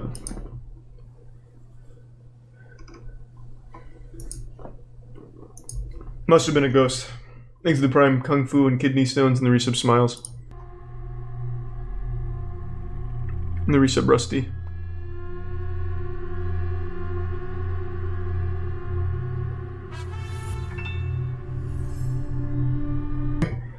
It's not like a ghost thing or anything, that's just kind of interesting. I've never heard that theory. Who was that? Al Duce? Is that even a real thing? El Duce. Eldon Hoke. After the body of frontman Kurt Cobain was discovered in the greenhouse of Cobain's Lake Washington home, Hoke began making the claim that Cobain's wife, Courtney Love, had offered to pay him to kill Cobain. Hoke promoted his story in such media outlets as Jerry Springer, Inquirer, and Nick Broomfield's documentary Kurt and Courtney. In 1996, Hoke passed a lie detector test when claiming that Love had offered him $50,000 to kill Cobain. In 1997, Duche, I don't know how to say it, it's whatever, Again claimed that Love offered him $50K to whack Cobain. Claimed that he knew who did kill Cobain, giving the name Alan, and some people think it was Alan Rinch. But he said he would let the FBI catch him.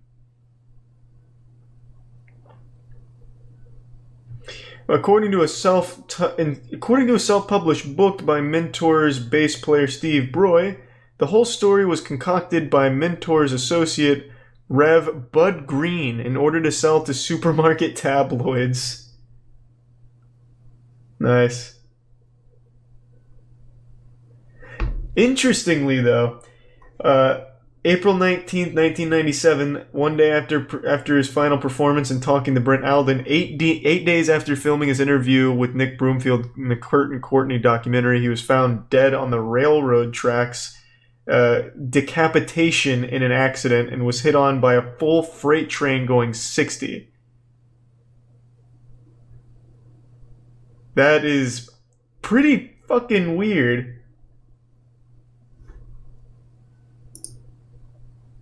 Thanks to the Prime Ram and the resub Drobes. The day's been alright, Bear. Hope you've done well.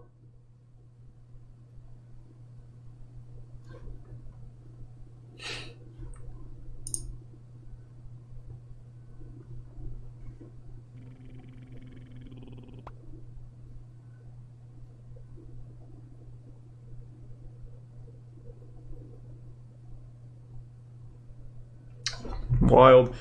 According to the documentary made about, or autobiography made about El Ducey, there were people on the track, on the other side of the tracks, that called out to him, and he went over to meet them and got stuck. Thanks to the Prime Lumbo. So who is Alan Rinch? How deep does this go?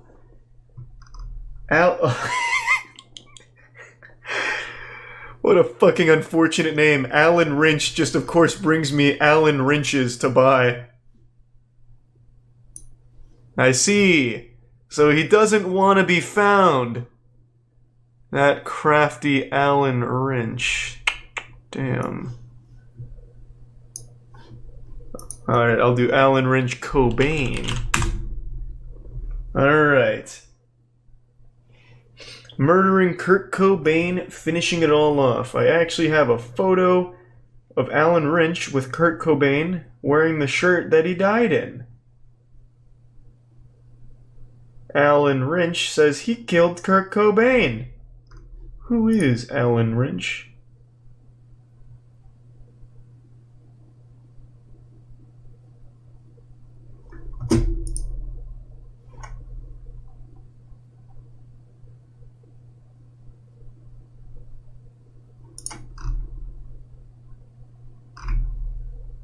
Yeah, there's not a whole lot about Alan Rinch. But it just seems like a guy who's trying to piggyback off of that story from El Ducey. Whilst most have heard of the mainstream 9/11 conspiracies, one controversial theory proposes that United 93 was actually empty when it crashed. Supposedly, the passengers oh, this one's just really fucking disrespectful. Subsequently murdered. To prove this video, years before its release, in December 2009, these two videos were uploaded to YouTube. Shot in Moscow, they appear to show the same pyramid-shaped UFO.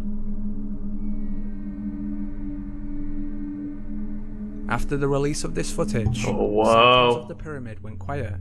Then in 2018, this UFO was caught above the Pentagon. Holy shit. Mysteriously, around the same time, this leaked video found its way online. Allegedly taken at a UN closed meeting in New York. Thanks to Tier 1 Pool and the Tier 1 Boom. The Pentagon Pyramid was extraterrestrial in nature. Interestingly, she is now identified as Alaya Prokofyeva, the real founder of the private space company, Galactica. What?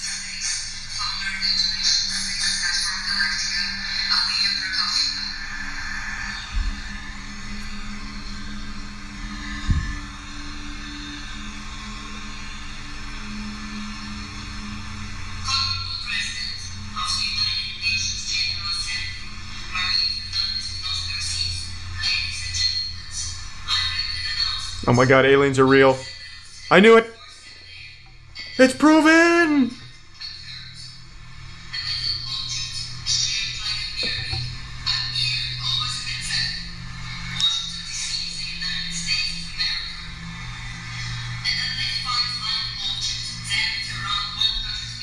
Would a triangle really be the best shape for their ships, though?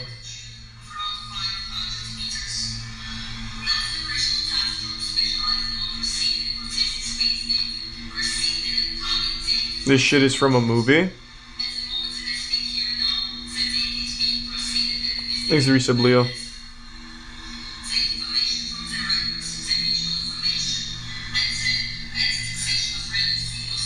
What movie?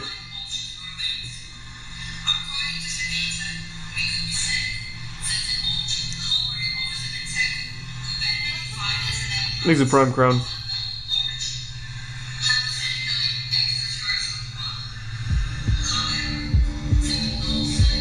What movie, though, is what I'm asking. I mean, I think it's...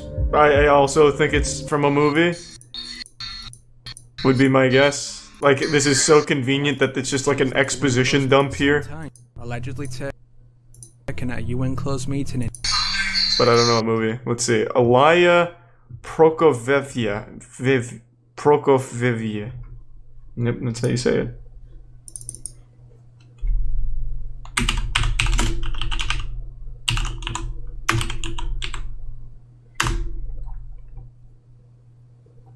Alaya Prokofyevya, founder, CEO of Human Cosmos. The only thing I find is her, like, LinkedIn pages. Everything I find about her is her posting about herself.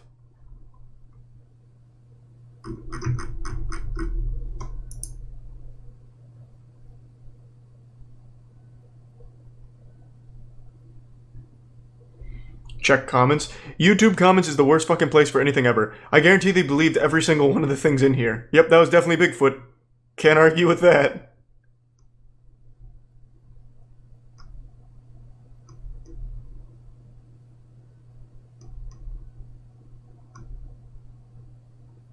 Well, never mind, actually. Most of them are just calling it out.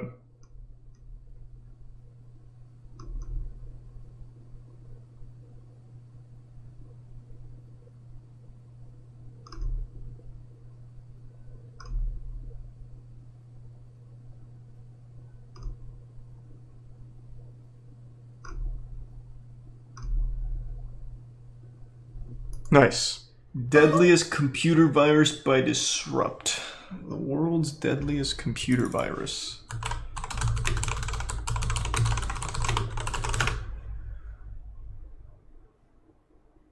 Alright. A 6.5 magnitude earthquake is shaking the foundations of the Bangai Islands. 93 million miles away, Mars, Mercury, Venus, Jupiter. Oh, is it a space virus? And the Sun.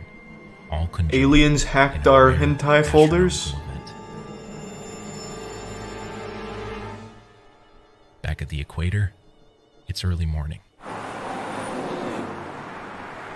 A student presents an idea for his senior thesis. He says the internet has become too costly for the average person.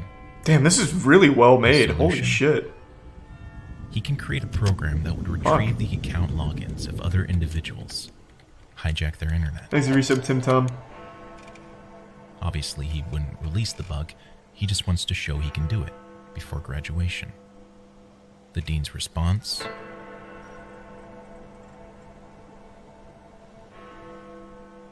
We do not... What does that say? Student writes...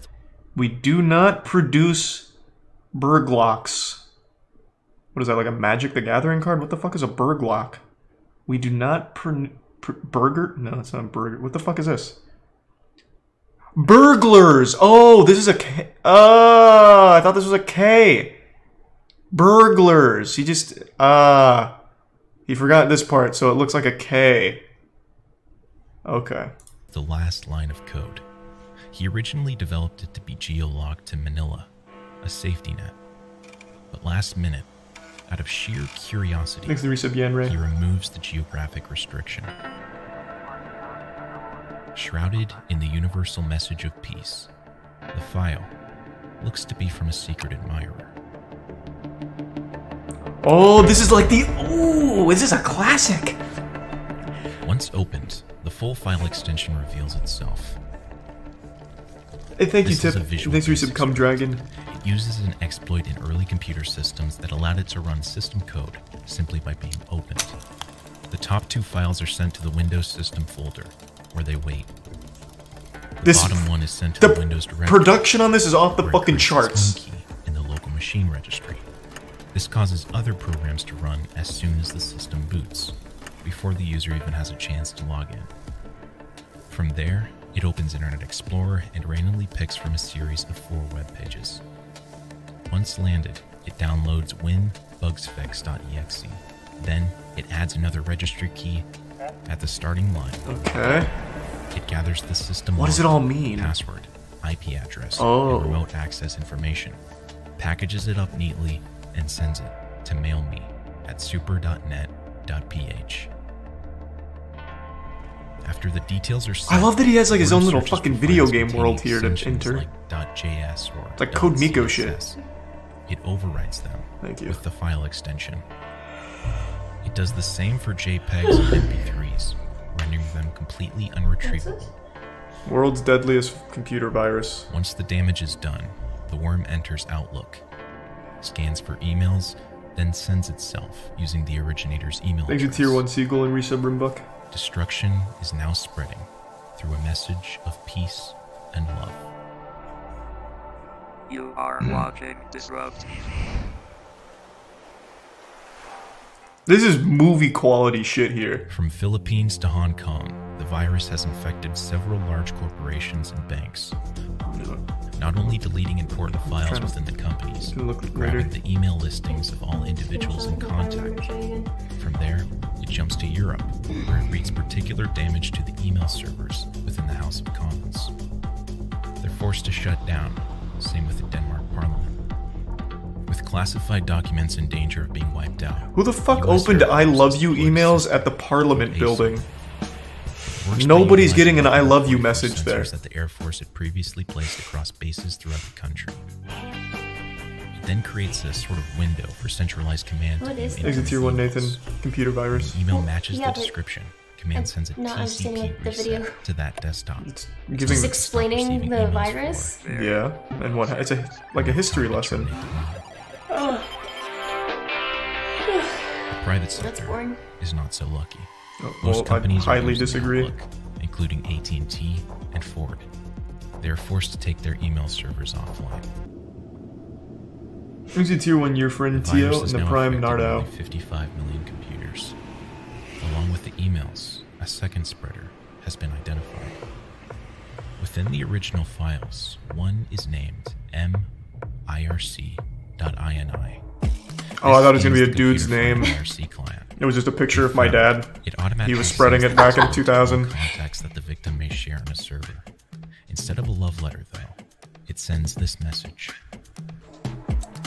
Thinking it's a legit file, tech-savvy users of IRC would recognize the name, the author of MIRC. It's only after running the script. Thanks to give sub your friend and the resub Kartik. To do with it. Security analysts are scanning the virus, looking for clues as to the origin.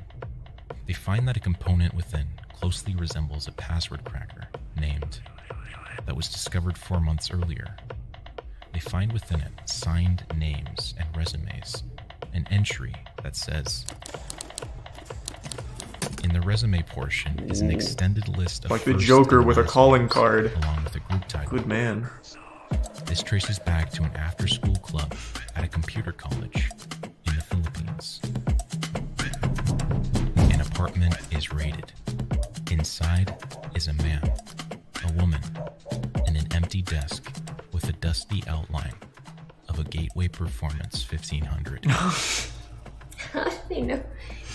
The man, now identified as Romo Ramones, is the boyfriend of Irene de Guzman. Oh, is this something that actually happened? The older sister of a student in the college. No, I thought it was just explaining what could have happened just so happens this happened. On the list. What? I didn't know that they actually had a virus go through. When was this? 2000. Oh, well, that's why. Exit Tier 1 Pinkerton, the Prime Kawarda. Resub Jake. You're going to find it's a lot lighter than usual as you drive eastbound from the...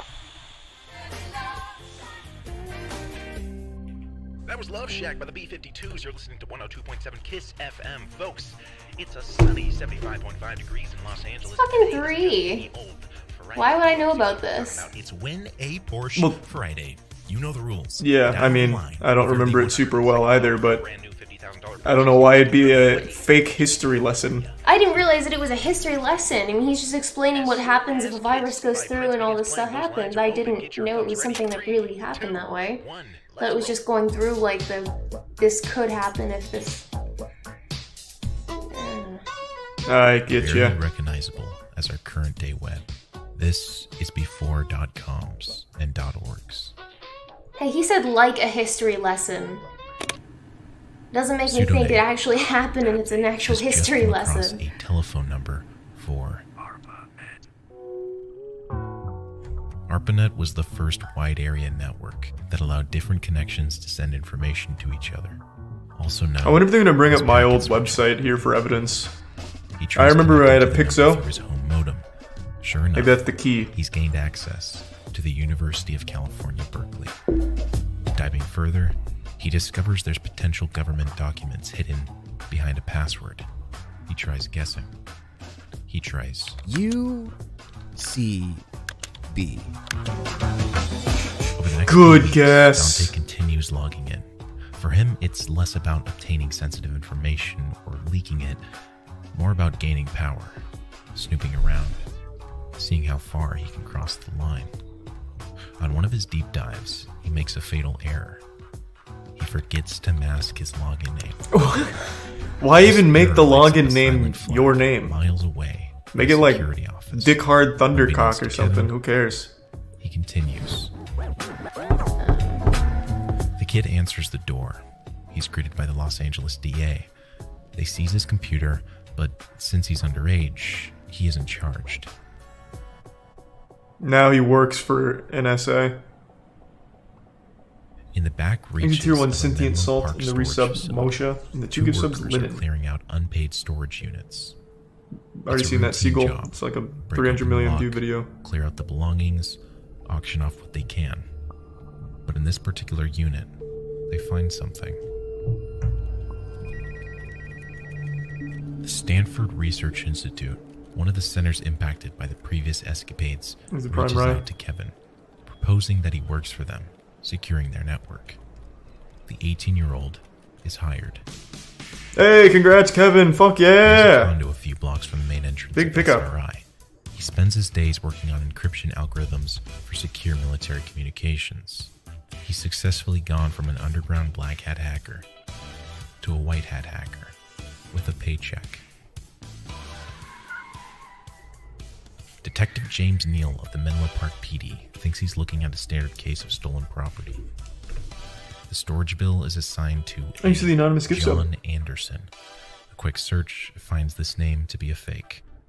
Upon further inspection of the unit, the detective finds blank IDs and a document containing an unpublished number of the Soviet embassy. Oh boy! Another document. We've been infiltrated. containing the name. Thanks to the 5 gift subs, Shubi, and the Prime Urinal Goblin, and Dad Kisser. Cool name. The National Bureau of Investigation issues a mandatory court appearance for 2 students, Onel de Guzman, who originally proposed the thesis, and Michael Buen, who is suspected to have helped write the structure of the worm. This is his trial date still pending 21 years later. One day we'll ask him about it. The worm continues its spread, though the effects are beginning to weaken. A press conference is called. The guest of honor, Onel de Guzman. When asked if he is the one who unleashed the virus, Onel states, and when questioned if he feels anything Oh, come about on! the damage Go caused, hard with the supervillain shit. mumbles nothing, then covers his ears. Being the first large-scale computer crime out of the Philippines, Thanks to resub, the Jeff. authorities have trouble charging Onel And drop bears. Over the subsequent months, All right, man. We had a good day. Congress passed legislation dealing with computer-related crimes. But seeing as this was made official after Onel's stunt, he can't be charged. Ultimately, the case against him boils down to credit card fraud. Onel never admits. Thanks for 5 gift subs, sticky keys, and resub plant. He may have inadvertently released the program. All charges against him are dropped. In total, the estimated damages are said to exceed $7.8 billion in wiped files. Wow, not bad. For cleanup. Fuck yeah, Onel de Guzman. Congrats. He finally admits to creating the virus and releasing it. He said he did it alone. But why? What did he want? The madman. ABS files have been written. And nope, it's been overwritten. It will not boot. Exit Prime, Narfles, and A resub. cybersecurity specialist Lyricity is deep in an organization's Yeah, we'll do infrastructure. Darkman in a bit. He's well equipped to face any situation that may arise, but he started at the fundamentals. Is offering computer science courses at a fraction of the cost of traditional university rates. Wait, this is absolutely an Whether you're looking ad. to become a network engineer, cybersecurity Yeah, specialist, oh, it was still so well produced, I thought it was part of the hack. Shit, they almost had me.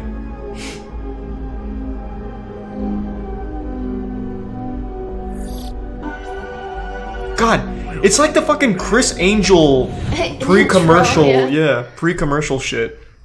It's so Paulson is fucking brought in for cool. questioning. He denies everything. Please resub Zeus. A few hours later, they accompany him to I his thought condo. that said I forgot the Inside, law, not they I find a fought the room full law. of more I was like, what? One of these is a lineman's headset. This device can be connected wherever there are exposed telephone wires accessible. When connected to a line, the handset is essentially indistinguishable from regular telephones, except it can intercept active calls, answer incoming calls, and make outgoing Imagine calls. having to straighten all those wires Back out. then, you needed Yeah. a license to operate it, something Kevin is lacking. They confiscate some of the equipment and start their investigation. Is that Kevin, that son of a bitch? Documents and equipment. They Going in there to find flip over a series fax of machine? Pictures. A young, slender male crouching down and picking the lock Slender of Man. a Pacific Bell trailer. Further pictures show Whoa! the same subject inside the telephone trailer, posing with it. We got him. Thanks to the resub Shabay. Past 4 years, Poulsen has been finding a particular thrill in dumpster diving. Okay. This will be your last chance to get the... Who doesn't love a good Using dumpster, huh? those to gain access to physical networks. Have you ever FBI dumpster dived? agents Nope. secretly surround I just Kevin's like home garbage in trucks. Hollywood. Then, Like a real man. the leader's phone rings. The agents immediately trace the call, only to be led straight to a Pacific Bell number. Instead of jumping town and heading out of country, Kevin decides to Thanks for stay 5 close resubs, enough, Chance. And the resub dyes his Nocturne. hair a different color. Thank you, Chance. Picks up a new identity. To get some quick cash, he utilizes his phone line skills in an all-too-easy scheme. We're sorry. All of our representatives are still assisting other customers. It's a sunny 75.5 degrees in Los Angeles, and today isn't just any Dark Souls win? Soon. We'll hit more Dark Souls soon. It's Win a Porsche Friday. You know the rules. Thanks to Tier 1 Monolithic. I'm going to bed. Yeah, sleep well. Let's roll. Kevin flips a switch, blocks every other caller from reaching the line. Now, any line that is picked up would redirect to him, You don't have to be up for anything. including the 102nd. Not early.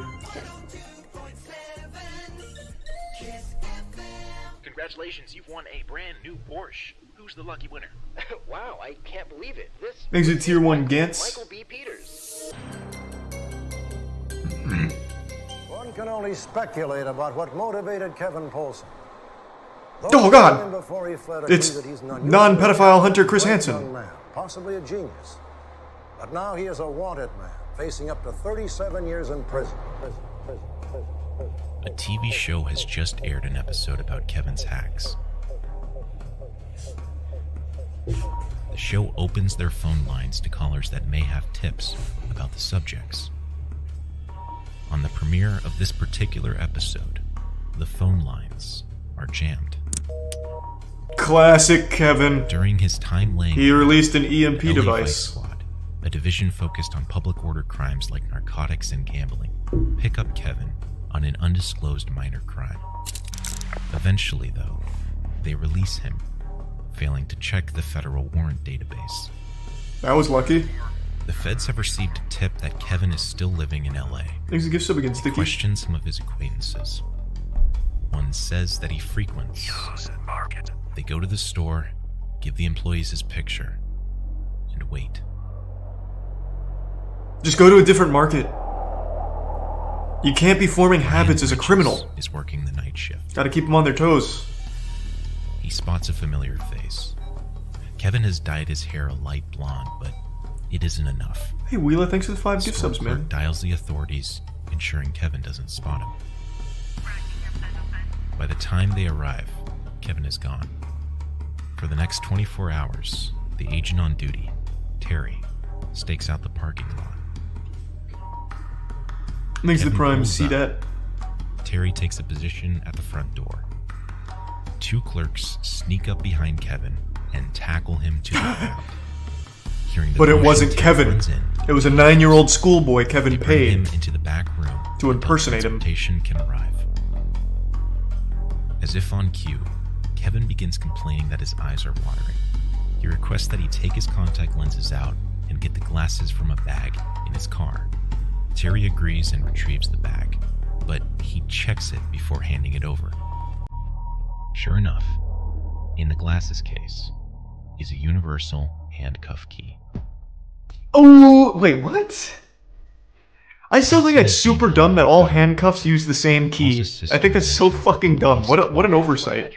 She recognizes the phrase and calls one of Kevin's hacker friends, who subsequently retrieves an incriminating computer from an undisclosed location.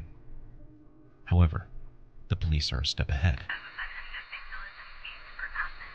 Months earlier, they recruited a local hacker to infiltrate the local LA hacker circle. He rings the bell and the incriminating computer is intercepted. It takes nearly 9 months for them to decrypt it. Nearly 2 years after his arrest, Polson is accused of 19 counts that include conspiracy, rough. connection with access devices, they got him. Interception of wire or electronic communications, and money laundering. He faces 100 years in prison and nearly $5 million in fines. Give him a job. This is considered one of the first large-scale cases against the newly defined crime of hacking. If successfully charged, they hope to send a clear message to the mid-90s hacking community. Eventually, Polson pleads guilty to several counts of computer fraud. Why are people arrested for money laundering? And money laundering. He's ordered to pay $58,000 in fines and given a 51-month sentence. Kevin is released on parole. By court order, he's barred from using computers. For the first time, in the 2000s, he flips the switch. He gains access. No, Kevin, fuck! Wait, 2012? Okay, this is the question. Did I ever consider leaving California altogether, going across the country? I did consider that, but... And I don't think I'm going to watch CSGO Rage. It doesn't sound very fun. I wanted to solve the problem, not run away from it.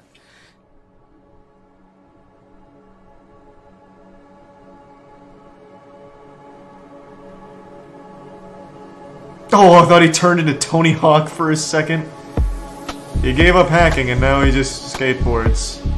Hey, so I was just thinking about how everyone in the world has their own conscience, their own lives, everything. Everyone alive is living. So then I thought about how much computer processing power it would Pretty impressive! Everybody's not conscience. Bad. I'm not saying that our universe is simulated. I don't actually believe in that theory. Oh, okay. All I'm saying is that... Is this Kevin? Just stop for a moment and think about how much processor power would be required to simulate everybody's conscience. Another thing. Okay. We don't need to get too deep into the weeds of simulated universe, I suppose.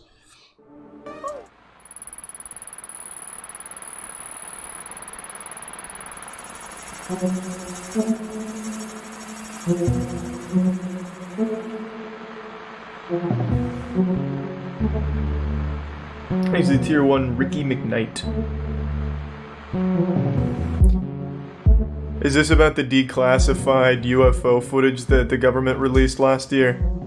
In early 2007, this silent black and white video was uploaded by a user on a conspiracy and UFO-centric forum called Above Top Secret.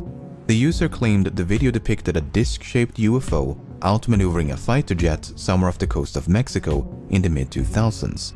They had supposedly gained access to the video while serving on board a US aircraft carrier and claimed to have smuggled a potentially classified material. Hold on real quick, I want to send this to my dad. My dad loves UFO shit.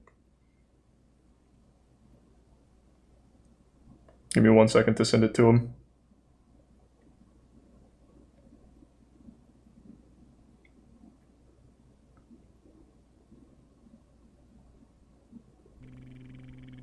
Okay, there we go. Thanks for the resub, Matt. Off the ship. While some members of the forum chose to believe their story, others were not so easily convinced. For instance, the video was hosted on a website belonging to a group of German film students, which led some to denounce the clip as an attempted hoax. Even those who believed it could be genuine still complained that it was a totally uninspiring video of a fuzzy dot. Thanks for the resub, David. Over a decade later, this long-forgotten video suddenly resurfaced as part of an article by the New York Times. The video was now linked to a secret government-funded program and was even corroborated by a credible eyewitness. What had initially been dismissed as a hoax turned out to be real.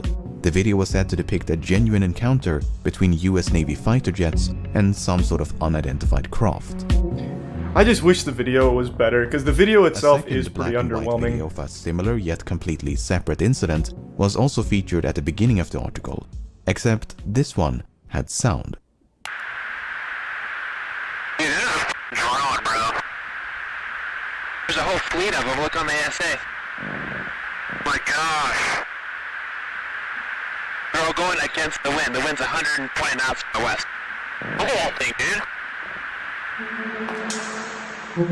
These two videos, along with a third released a few months later, spread across the internet like wildfire. Comment sections and discussion threads were dominated by unrestrained speculation about aliens and paranormal phenomena. The skeptics, meanwhile, took it upon themselves to analyze every pixel in every frame in the hopes of uncovering some... It does look fucking weird. ...could identify these fuzzy blobs. It's like a Beyblade. Any lingering doubts about the video's authenticity vanished with the release of an official statement by the Department of Defense confirming that the videos depicted real events involving unidentified aerial phenomena. So, what exactly are we looking at? Let's read some Chillowisp. I'm super sorry to hear that taken. Well, I'm wishing her and your family the best, man. Good luck.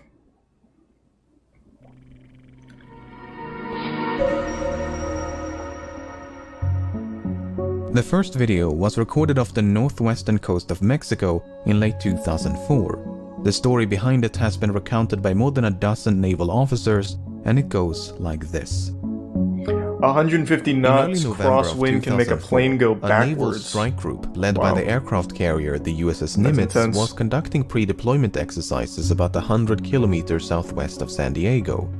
Starting around the 10th of November, radar technicians aboard a guided missile cruiser, the USS Princeton, were puzzled by a series of unidentified radar tracks near San Clemente Island. Thanks to the resub official. The tracks did not resemble any known aircraft and would sporadically appear in groups of 5 to 10 at a time. Suspecting a malfunction of some sort, the recently upgraded Spy-1 radar system was taken offline and recalibrated. Once the system was brought back online, however, the tracks had only become sharper. Among those on board were Senior Chief Operations Specialist Kevin Day, who was an expert on the Spy-1 radar system and had 18 years' worth Every of ship should have like an alien conspiracy theorist on it. Day observed firsthand how these unknown targets alternated between slightly strange and physics-defying maneuvers. Sometimes a cluster of tracks would appear out of nowhere and slowly drift south. They were flying too high to be birds, too slow to be conventional aircraft, and did not follow any commercial airways. Other times, they would seemingly descend from space and drop all the way down to sea level in mere seconds. Wow! These phenomena continued for several days, and every time they reappeared, the crew would run up to the bridge and use a pair of heavily magnified binoculars to see these tiny like a bird specks moving erratically. Yeah, like a bird. On the morning of November the 14th, the crew on board the USS Nimitz were gearing up for a scheduled air defense exercise. They had not yet been informed of the unusual returns picked up by the Princeton. It was a cloudless day, and the sea was calm as pilots took to the skies. Thanks to Prime Midnight. One of them was Lieutenant Colonel Douglas Kurth, who was flying a single-seat FA-18 fighter jet when he was contacted by the Princeton. Thanks to Prime He Midnight. was instructed to investigate an unknown target approaching from the south. The Princeton also wanted to know if he carried any weapons, to which the answer was no. Kurth made his way to the specified coordinates but did not pick up anything on sensors. As he looked down towards the ocean, however, his attention was immediately drawn towards a turbulent patch of water. Kurth claims to have seen a roundish disturbance on the ocean, which appeared as though something was submerged just below the surface. It reminded him of a submarine or ship slowly sinking into the ocean.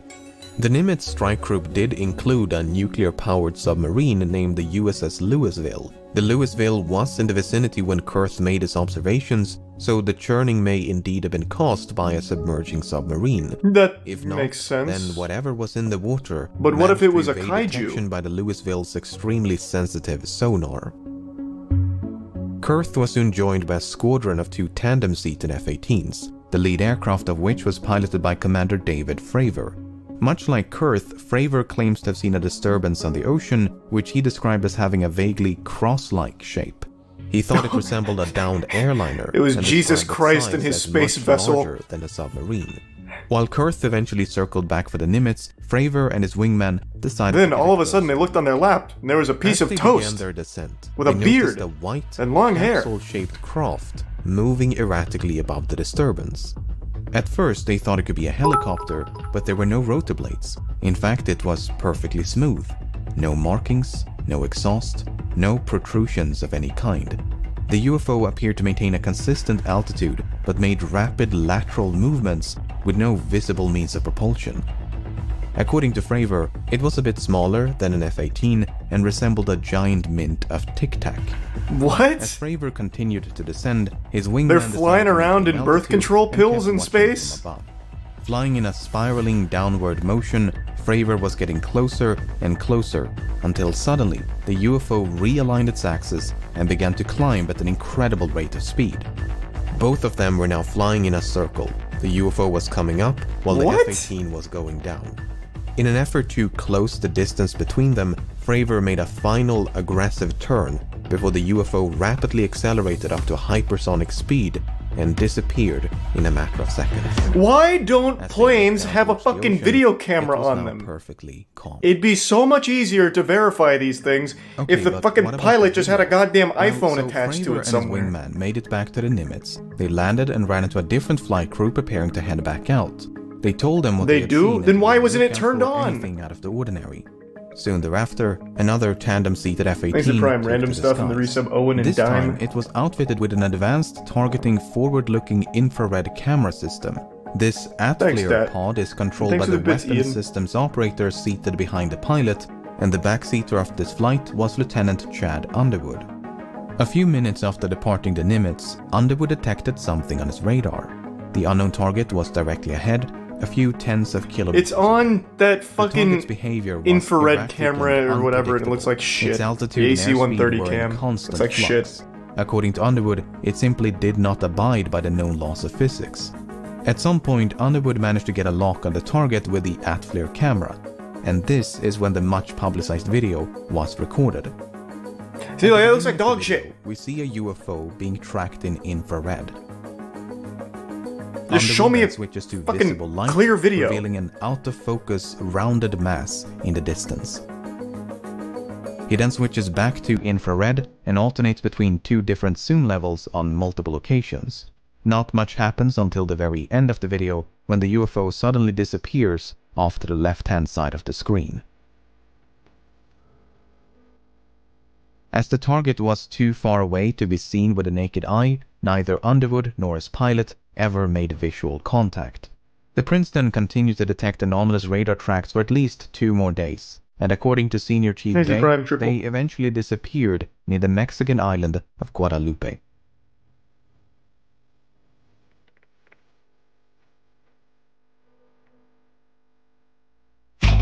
Hold on, I need some water. I love this shit though. I've always had a big fascination with UFOs and aliens and all that. I'll be right back. And thanks to the Prime Big Nut. Oh shit. Thanks to the Prime In Lucid. complete isolation, utterly divorced from any and all surrounding context, this video is extraordinarily unremarkable. Agreed. It's a fuzzy blob against a featureless background. It's only when you place it in the middle of these truly remarkable stories that the video itself becomes remarkable. When skeptics and debunkers claim that this is a distant airplane, I understand why many are so opposed to that explanation, because the witness accounts say otherwise. A distant airplane can't just zip around the sky as if gravity was non-existent. It doesn't make any sense. Unfortunately, we don't see any of those physics-defying maneuvers in the video. In fact, this fuzzy blob does not do much of anything until the very end, when it suddenly disappears off to the left-hand side of the screen. Yeah, it doesn't even disappear fast. This is due to a sudden acceleration by the UFO, but it could also be something as simple as the camera losing its target lock. It's difficult to tell. True. Thanks to resub Habla Underwood and himself Soup. is uncertain about what happens at the end, as he never made visual That'd be contact. cool looking. The witness accounts, meanwhile, are so extraordinary they are difficult to believe. If any regular person claimed to have seen a tic-tac-shaped UFO moving erratically in the sky, a few would listen. But when that same story is told by some of the most qualified observers on the planet, it makes you wonder. And it wasn't just 1 or 2, these UFOs were either seen or tracked by dozens of experienced aviators and sailors for nearly a week. They were seen from multiple vantage points and tracked by one of the most sophisticated radar systems in the world. To think that all of them are lying or all of them were deceived by some prosaic phenomena seems absurd.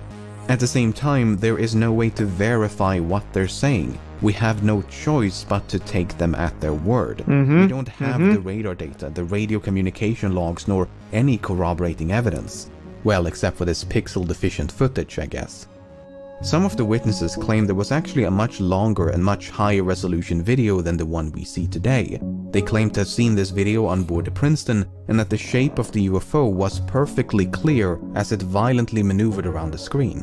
What's interesting about this claim is that when the video was first leaked online back in 2007, the anonymous leaker claimed they had 4 different versions of the video in their possession. 2 of them were said to be shorter, but the 4th was said to be twice as long and supposedly showed more UFO movement. Unfortunately, this extended version has never seen the light of day. Until Some of now. the witnesses are to be I'll believed, release it if we likely get never 200k will. viewers You see, right on the now. evening of November the 14th, all the footage and data from these events were supposedly erased. Witnesses claimed that 2 men arrived via helicopter who then collected the relevant data before having all the tapes and hard drives wiped clean. Witnesses from both the Nimitz and Princeton Do you think if there recalled was such a visit alien and visits, insist that nothing like it had it ever really happened wouldn't before? leak? This has I understandably genuinely led to find that hard to speculations believe. of I some feel sort like of it'd have to cover-up, leak. that these sightings were that of top-secret military drones or aircraft. While the US military is undoubtedly experimenting with all kinds of cutting-edge technology, it is difficult to believe they possess gravity-defying, hypersonic flying tic-tacs. If so, they would possess technology so far beyond anything known to the public, it would be akin to magic. And this was back in 2004. It has leaked, we just don't believe it. 2004 was a No, magical time I compared don't. I don't think that's. But it was that's still it. aggressively 2004. Flat ball! From a disc to a ball right before your eyes. Catch it, flatten it, and let it fly. Flat ball! Flat ball I really was don't pretty know cool. what to make of this story. After reading, watching, and listening to so many interviews with the people who were there, I'm left with a distinct impression that they're telling the truth. The video, on the other hand, does little to support their claims. Sure, this fuzzy blob may be unidentified, but it's not unexplainable.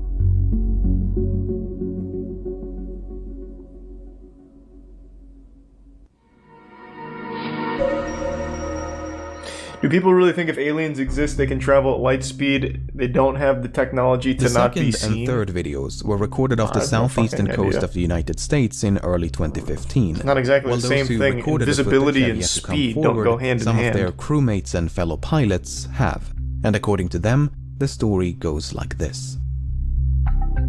In the summer of 2014, a naval strike group led by the aircraft carrier the USS Theodore Roosevelt was conducting pre-deployment exercises somewhere off the coast of Virginia. Much like with the Nimitz encounters, the first sign of trouble came in the form of anomalous radar tracks.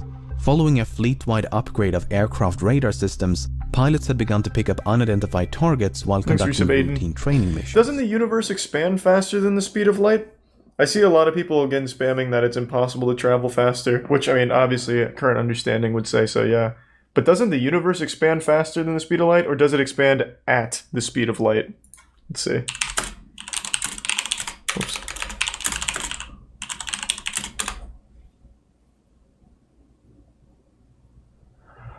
Okay. Not super helpful.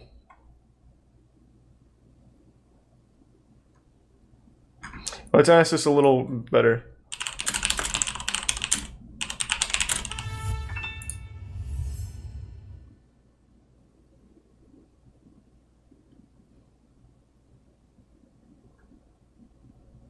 Okay, so the universe expands faster than the speed of light, but nothing in it does.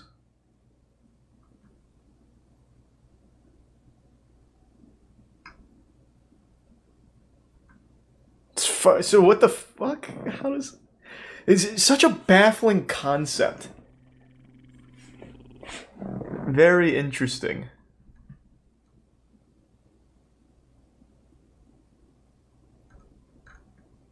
So how the fuck can the universe go faster than the speed of light with its expansion, but the things that are left in it aren't traveling at that speed? Yeah, if only Yahoo Answers could solve this for me.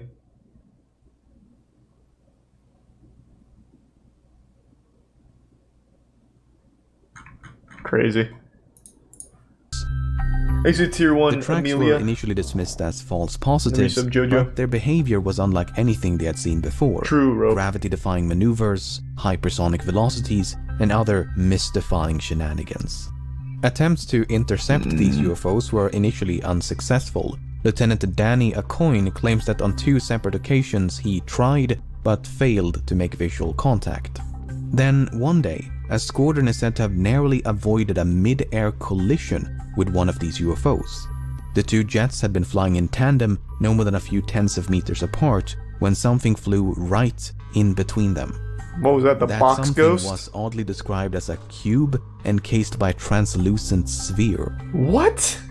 Lieutenant Ryan Graves, who spoke to one of the pilots once they had landed, claims the experience had visibly spooked them. So much so, the squadron filed an official safety report. According to Graves, this was far from an isolated incident. These UFOs were allegedly seen by dozens of pilots for several months and could remain airborne for up to 12 hours at a time. Yet, despite growing concerns among the Roosevelt crew, training missions continued as if nothing was amiss. By early 2015, the Roosevelt strike group had made its way down to the coast of Florida, which is when the 2 now famous videos were recorded, both of which are said to be short clips taken from much longer and higher resolution footage.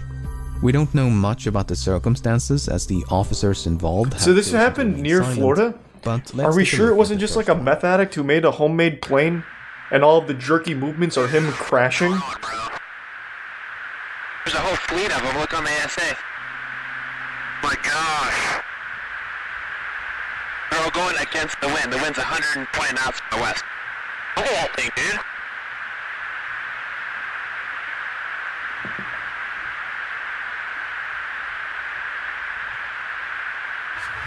That's not our LNS though, is it? It's not. That is the LNS, dude. Well, if there's like... Look at that thing! It's rotating.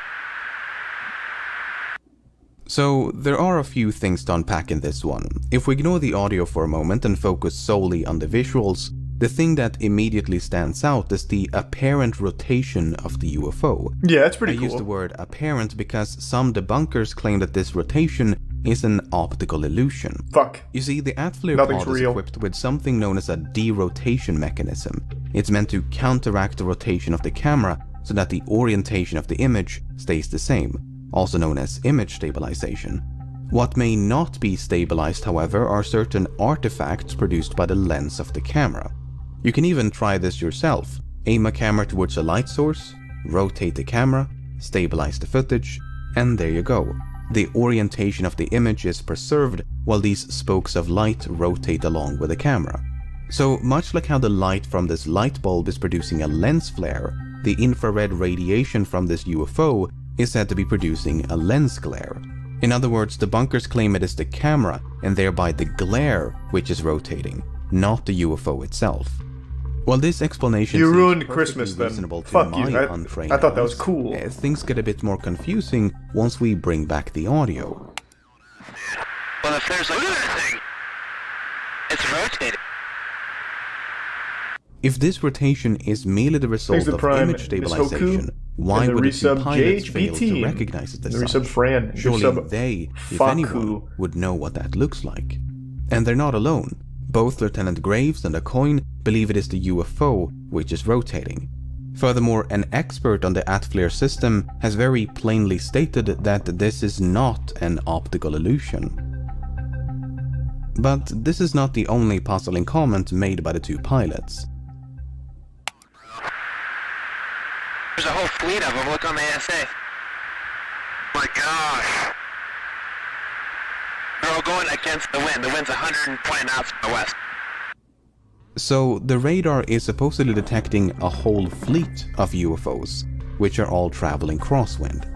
I mean, if what we're looking at is something prosaic, like the blooming exhaust of a jet engine, these comments don't make a whole lot of sense.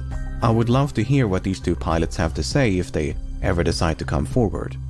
Until then, all we can do is speculate. Thanks for the 5 gift subs again, Cyaxis. Appreciate the generosity.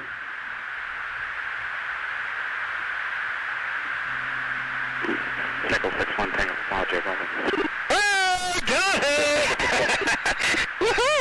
Roger. There's troubleshooting. Did you box moving target? 602. No, I took an auto track. Oh, okay. Oh my gosh, dude. Wow, look at that fly. That's definitely a kid who just got his superpowers. That's like the first thing anyone that can fly would do. Interesting of the three. Once again, let's ignore the audio for a moment and focus solely on the visuals. Unlike the previous two, the UFO in this one is colder than its surroundings, so the ocean below is radiating more heat than whatever this is.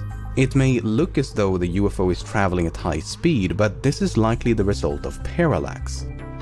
In short, aircraft go fast, camera fixed on not so fast UFO appear to go fast. Interesting, Naruto. Some say the UFO is near sea level and therefore the parallax explanation doesn't work, but we can actually derive its altitude using the numbers on screen and find that that is not true. Everything seen in this video is consistent with a balloon or some sort of debris floating in the wind. The commentary by the pilots, however, does once again introduce a bit of confusion. I mean, it seems odd for the pilots to be so excited over something so mundane, but without hearing from the pilots themselves... Maybe the pilots are just fucking dumb. Like, you know, it's totally possible. We can fly a plane, but we're also kind of fucking dumb. We don't know what it looks like when a grocery bag gets picked up by a strong wind. You know, I can't rule it out.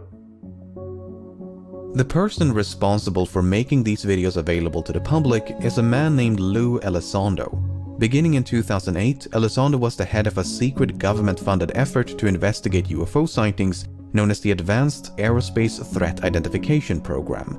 By late 2017, however, Elizondo had grown so disillusioned with the government's lack of interest in the program's efforts that he decided to resign. In his resignation letter, Elizondo writes that certain individuals within the government are staunchly opposed to UFO research, that inflexible mindsets and political contention essentially prevented him from doing his job.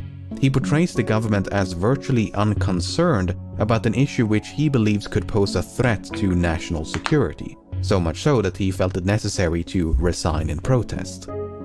This seemingly uncaring attitude was also noted by witnesses of both the Nimitz and Roosevelt encounters. Once we were in the road and saw a diaper flying in the air, must have been that and just didn't stop flying. Completely unfazed He cracked by this it. video. That's probably what it On was. the day when it was captured, he supposedly looked at it for 5 seconds, then walked away without saying a word. Some of the senior officers on board the Nimitz and Princeton are said to have had an equally muted response. These are very bizarre reactions to potential airspace incursions. You'd think they'd want to make sure these UFOs are not some kind of threat. The near mid-air collision reported by one of the squadrons probably from the Roosevelt seems especially concerning. Not really concerning, it was just, it had a mission. Many point to the severe stigma surrounding the topic of UFOs. Regardless of how inaccurate it may be, the term UFO has, for many, become synonymous with aliens. God damn right. So much bet so, your the sweet government ass. now favors the term UAP, specifically to avoid this unwanted association. Whether sightings go unreported or uninvestigated, the argument is that people choose to look the other way because they're concerned about their reputation. No one wants to be seen as a nutcase and potentially lose out on a promotion. Makes the bits ash Others believe there could be something a bit more conniving at play, that no serious action is taken because a highly advanced and top-secret drone program is responsible for the sightings. Even some of the witnesses have entertained that possibility. For instance, Sean Cahill, who was the chief master-at-arms on board the Princeton, perceived the inaction of senior staff as a clear sign that the UFOs were known military assets. But as previously mentioned, it is difficult to believe such radical innovation could have taken place in absolute secrecy. We're talking about such advanced technology, I don't think it so, would barely Gory. make sense in a science fiction novel. Vehicles that That's can exceed crazy, the speed of Pepin, yeah. sound without producing any Time sonic flies. booms. Vehicles that can drop or climb to virtually any altitude in a matter of seconds. Vehicles that can violently change direction of travel as if inertia was a mere suggestion. None of that should be possible, yet dozens of trained observers claim they witnessed the impossible. The least uncomfortable solution, therefore, is to simply not believe them. Sure, the witnesses are credible, but they're not incontrovertible. Everything from optical illusions to faulty equipment could be used to cast doubt Here's on a their Tier 1 extraordinary ninth tales. vessel in the Prime And without Legend. any corroborating evidence, except for this nebulous footage, that is not a difficult task.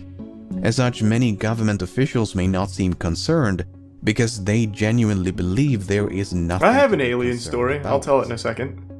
Not the one I told last time. Personally, I'm left feeling very Thanks, Yusuf conflicted. Empress.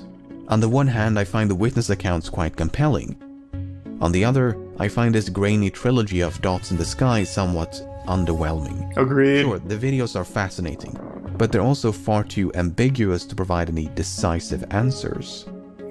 I highly recommend that you seek out and listen to some of the witness accounts so that you can Favorite judge for monster yourself. truck? I'm not sure.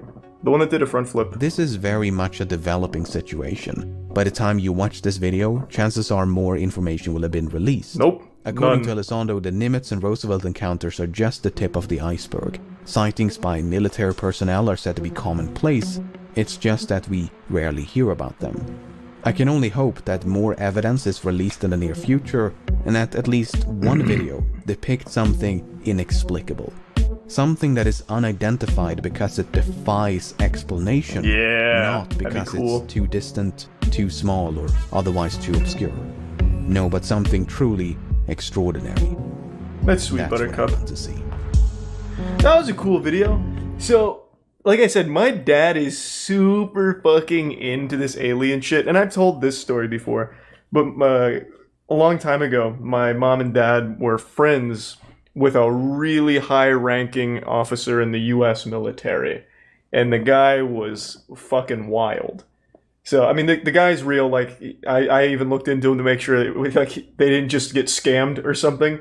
So the guy, I won't drop his name for obvious reasons. He was like a really high-ranking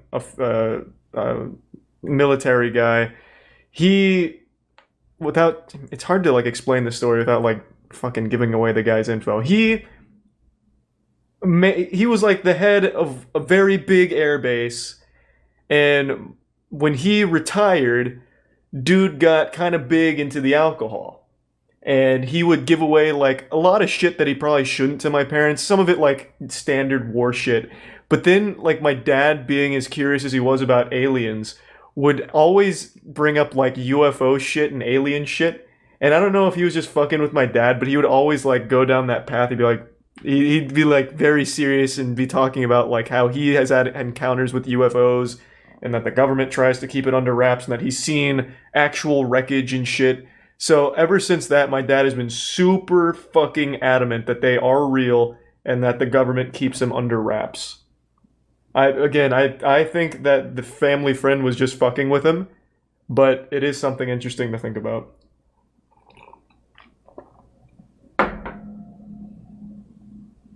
Thanks to the resub, famous ladies man in the prime braid.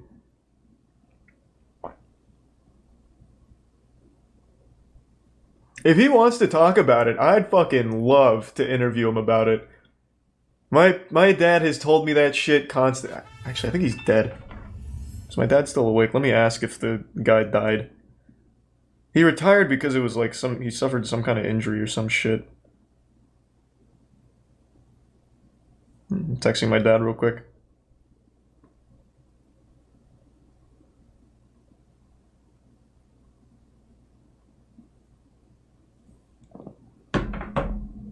Yeah, I started Invincible. It's pretty good. Thanks to the resub, ambidextrous. Aliens got him. Nah, he suffered some kind of injury at one of the bases or some shit. I don't remember. It's been a while since I've heard the story, like the full story. Thanks to Tier 1 Viking and the resub Rubhub. And the resub Perpetual Retrograde Jackie and the Prime Play Stuff. Alright, cool. Hold on, he's still awake. I'm gonna call him real quick. I'll be right back. Give me 1 second. Thanks to resub Godslayer. Yeah, the guy I was talking about passed away. Would have been really cool to fucking ask him about it, though. Thanks to the resub Phoenix.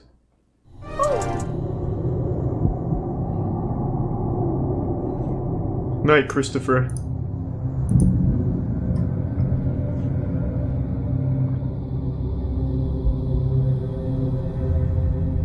A weekly internet show, The Atheist Experience has run for over a decade, and generally sees the host debate with various callers over different religious matters. However, during a seemingly regular, if not slightly intense call in 2014, there was a sudden bizarre and downright chilling moment live on air. That's just a silly argument. I mean, I understand. I agree with you. I'm just trying to get at why it's a silly argument. Well, I understand that that statement was originally said by Carl Sagan, but who really cares about, them requiring extraordinary claims and evidence? So then you should believe I rose from the dead. Okay. I terrified her with my awesome logic. Apparently. That's the creepy, mysterious moment? As heard, while the hosts argue with the caller, she abruptly lets out a blood-curdling scream, and before we can hear any more, they disconnect the call. What? Disturbingly, the screams sound uncomfortably real, as though the woman was actually attacked. In fact, many viewers were so convinced the call was genuine that they asked the show to track down the woman's address. Others though aren't so convinced, and contend the scream was merely a sound effect. Valorous. Still, is it possible the woman was literally murdered on air? Okay. What the fuck? Oh my god. A reality series is one of the last places you'd expect to find credible proof of life after death. However, one Big Brother contestant allegedly heard the voice of her dead sister. Ué, eu ouvi meu nome. What? Cida?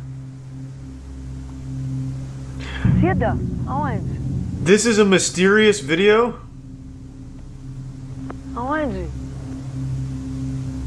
I think he was just happy to be watching some Brazilian Big Brother here. Still, the mystery seems over when a fellow contestant claims responsibility. I'm just gonna skip through this. I think it's just this guy being horny. In the previous look at mysterious videos, I covered a plane supposedly frozen in the air.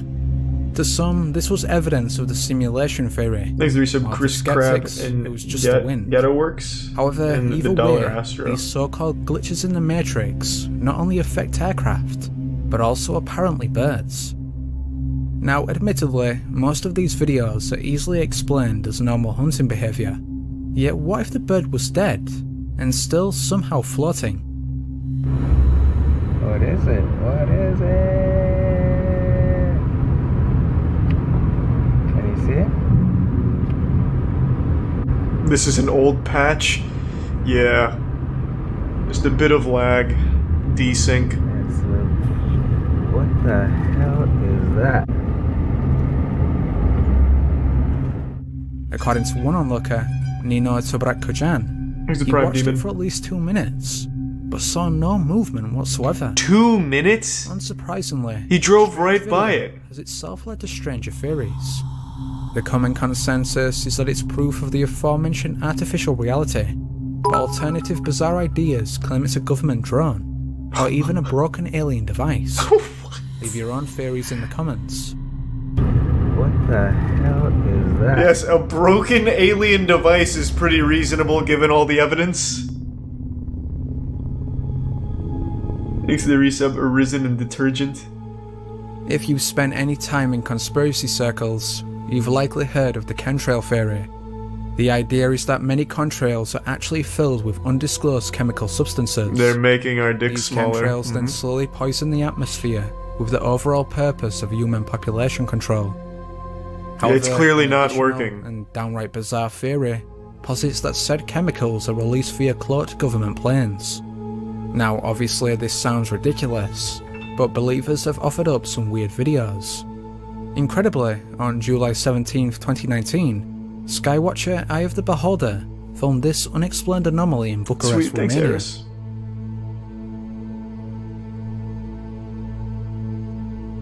Yeah, I know, I love these things, Mafia. Thanks to the resub, Maddie. And yeah, True Cult.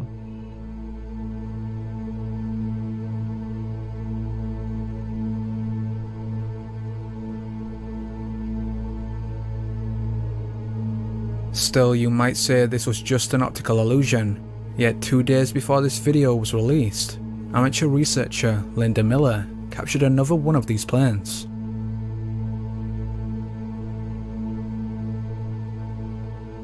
Thanks to the resub, Varus.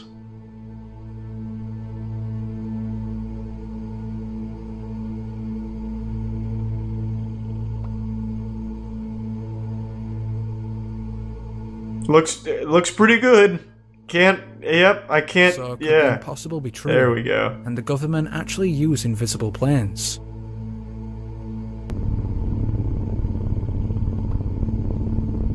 Thanks to the resub, Clorox and the Prime Stick. Hidden in the remote Monitor Valley of Nevada lies the boiling hot spring Diane's Punch Bowl. Such extraordinary heat has led to the alternative name Devil's Cauldron. But I've could heard of there be that. an additional and darker reason for this? Oh. One person who may have stumbled upon the answer is the channel Texrax. For years, they've tested the durability of multiple pieces of technology via different extreme situations. As such, the boiling cauldron was a perfect place to test the survival capabilities of the iPhone 11. Okay guys, so check it out. Thanks to resub, Otis. We're gonna slowly but surely dip it straight in the water. Still, the Alright, I'll check it experiment out. seems like a flop with Texrax's first test.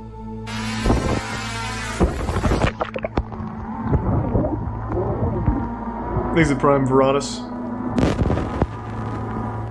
However, the second time Texrax drops the phone, he captures something truly chilling.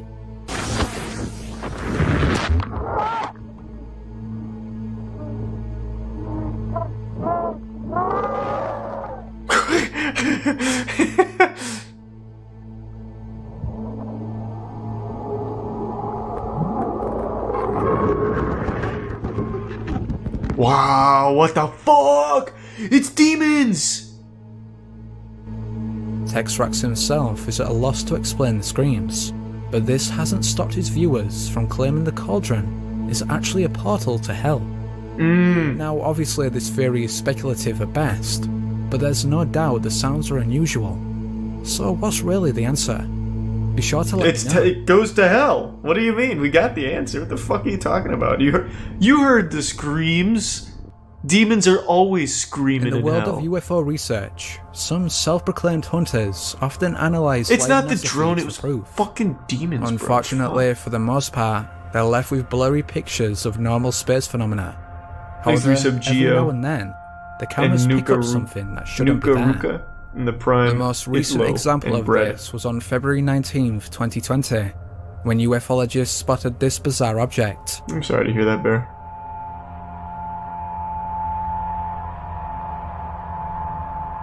We'll do the Ghost of Camel in just a moment. I'm busy being enlightened.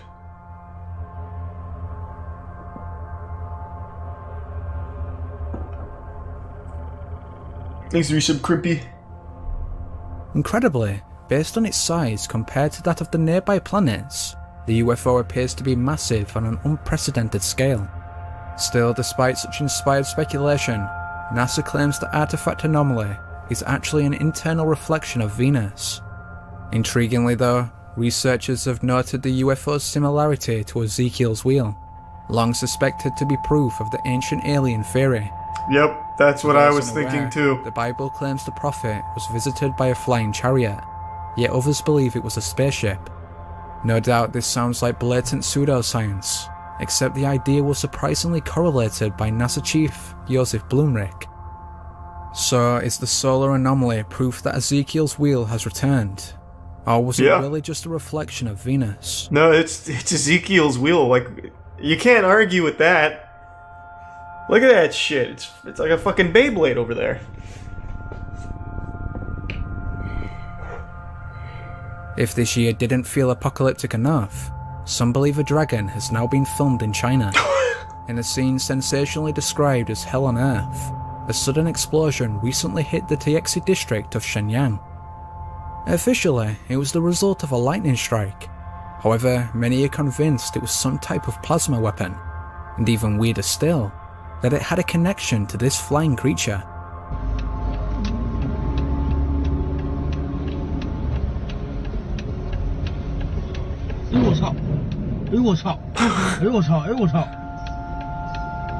Wow!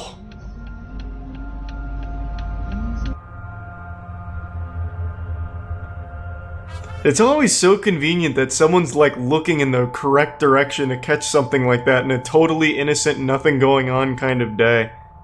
I always just find that really lucky, just how lucky we are to get those kind of angles, because he's clearly holding his phone. Seriously, he just decided to start recording while driving over by those buildings doing nothing. Like a dragon silhouette behind the apartments.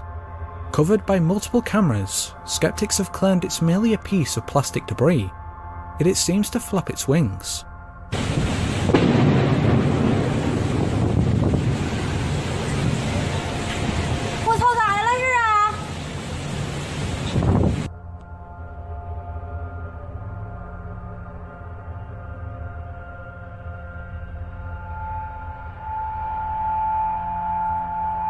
That was sweet, Bear. No, I think it's just. Is it possible that this anomaly really is some unexplained creature? And if so, why was its appearance perfectly timed with the explosion? Is this proof they're related, or was it just a bunch of debris and a few coincidences? What's your opinion? I think it's a dragon. I mean, what the fuck else could it be? A video that bears unnerving similarity to that of the frozen bird clip. This was taken back in September 2019. Posted to Facebook by Morgan Lyons, she supposedly stumbled upon this crowd of seemingly frozen people. This is definitely weird enough, but even stranger, there'd been nobody there 10 minutes earlier. What the fuck is happening? Holy shit.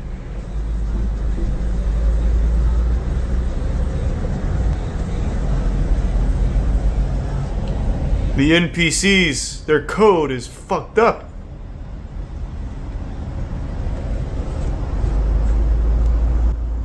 Gotta go. Get me out.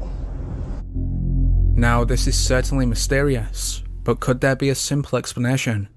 According to some comments, the group is a class from Dr. Joe Dispenza's meditation retreat, in which participants stand completely still in order to become fully immersed in the experience. However, others remain skeptical of this, and question why they would freeze in such uncomfortable positions, as well as why some members are stood nowhere near each other. Additionally, viewers state that they couldn't all stand still without at least some instance of movement. So if the people aren't from the meditation retreat, could it perhaps be an elaborate prank? Or as a few far-out theories postulate, further evidence of the simulation hypothesis? I think simulation. Gotta go. Get me out. You didn't see one moving. That was an illusion to hide the malfunctioning simulated Earlier this universe. year, the city of Bryan, Texas was rocked by a horde of banshee-like screams, and although officials blamed a pressure release valve, many residents are Hey, I have convinced seen of that an phase, and thank otherworldly you. explanation. One of these Makes is me Daniel so Robb, cool. who was one of the first to record the screams. According to Robb, they apparently started around 8:30 in the midst of an unusually powerful thunderstorm, and continued for an hour. There's a sound screaming, it's like a scream. It's so freaking loud, and it's coming from up in the air, like up there. It's been going on now. Jesus. What is that?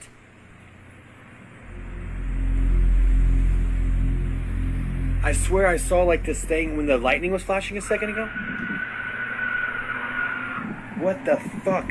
This one was a real thing? What did it turn out to screams be? come in fairly regular intervals, with an odd mixture of vibration sounds and shrieks. Most inexplicably, they seem to be extremely loud, and yet somehow far in the distance. That is so loud and so like eerie. It's like a banshee, blood curdling. So what did it turn out to be then, if it's real? There it is again. It zapped us? That's kind of what I was thinking. What is that? Fortunately, however, resident Rusty Eppolito was able to get a much more close-up recording. Unfortunately, his video only makes the screams that much more creepy. Uh-oh.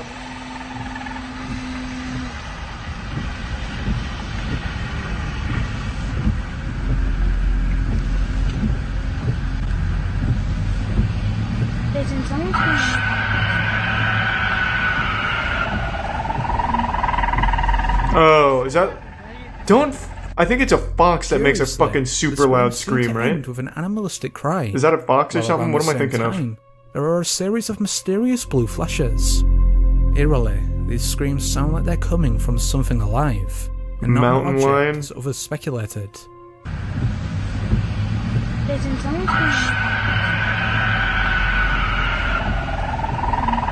Thanks to resub Maddie.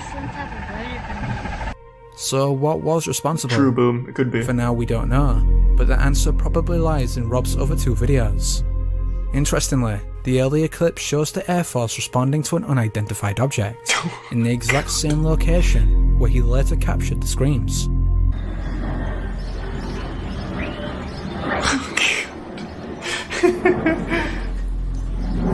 Yes, it was probably an alien spacecraft screaming. Meanwhile, in the latter piece of footage, it looks as if Rob potentially captured said object. It's coming from up there. See that thing in the sky? Flashes? Thanks to resub Sunbro, Neptune in the Prime Atrium.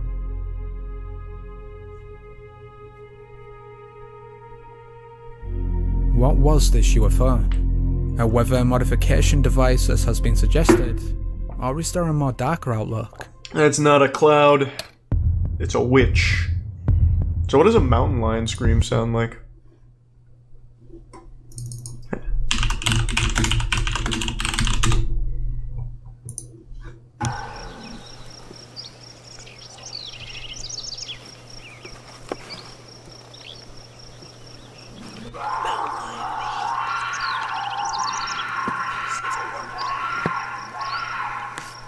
Well, that almost immediately replicated that.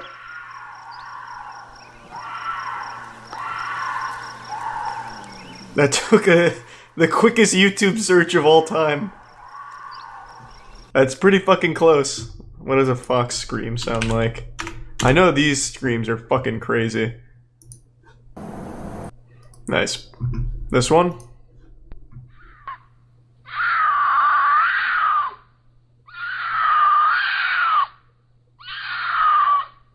Yep. I think it was probably a mountain lion. This is probably filmed on the same night that that guy was losing his fucking mind thinking it was a banshee. Hey, thanks for the 5 tier 2 gift subs, damn right. Appreciate it. Thanks to be some Hawk Kid.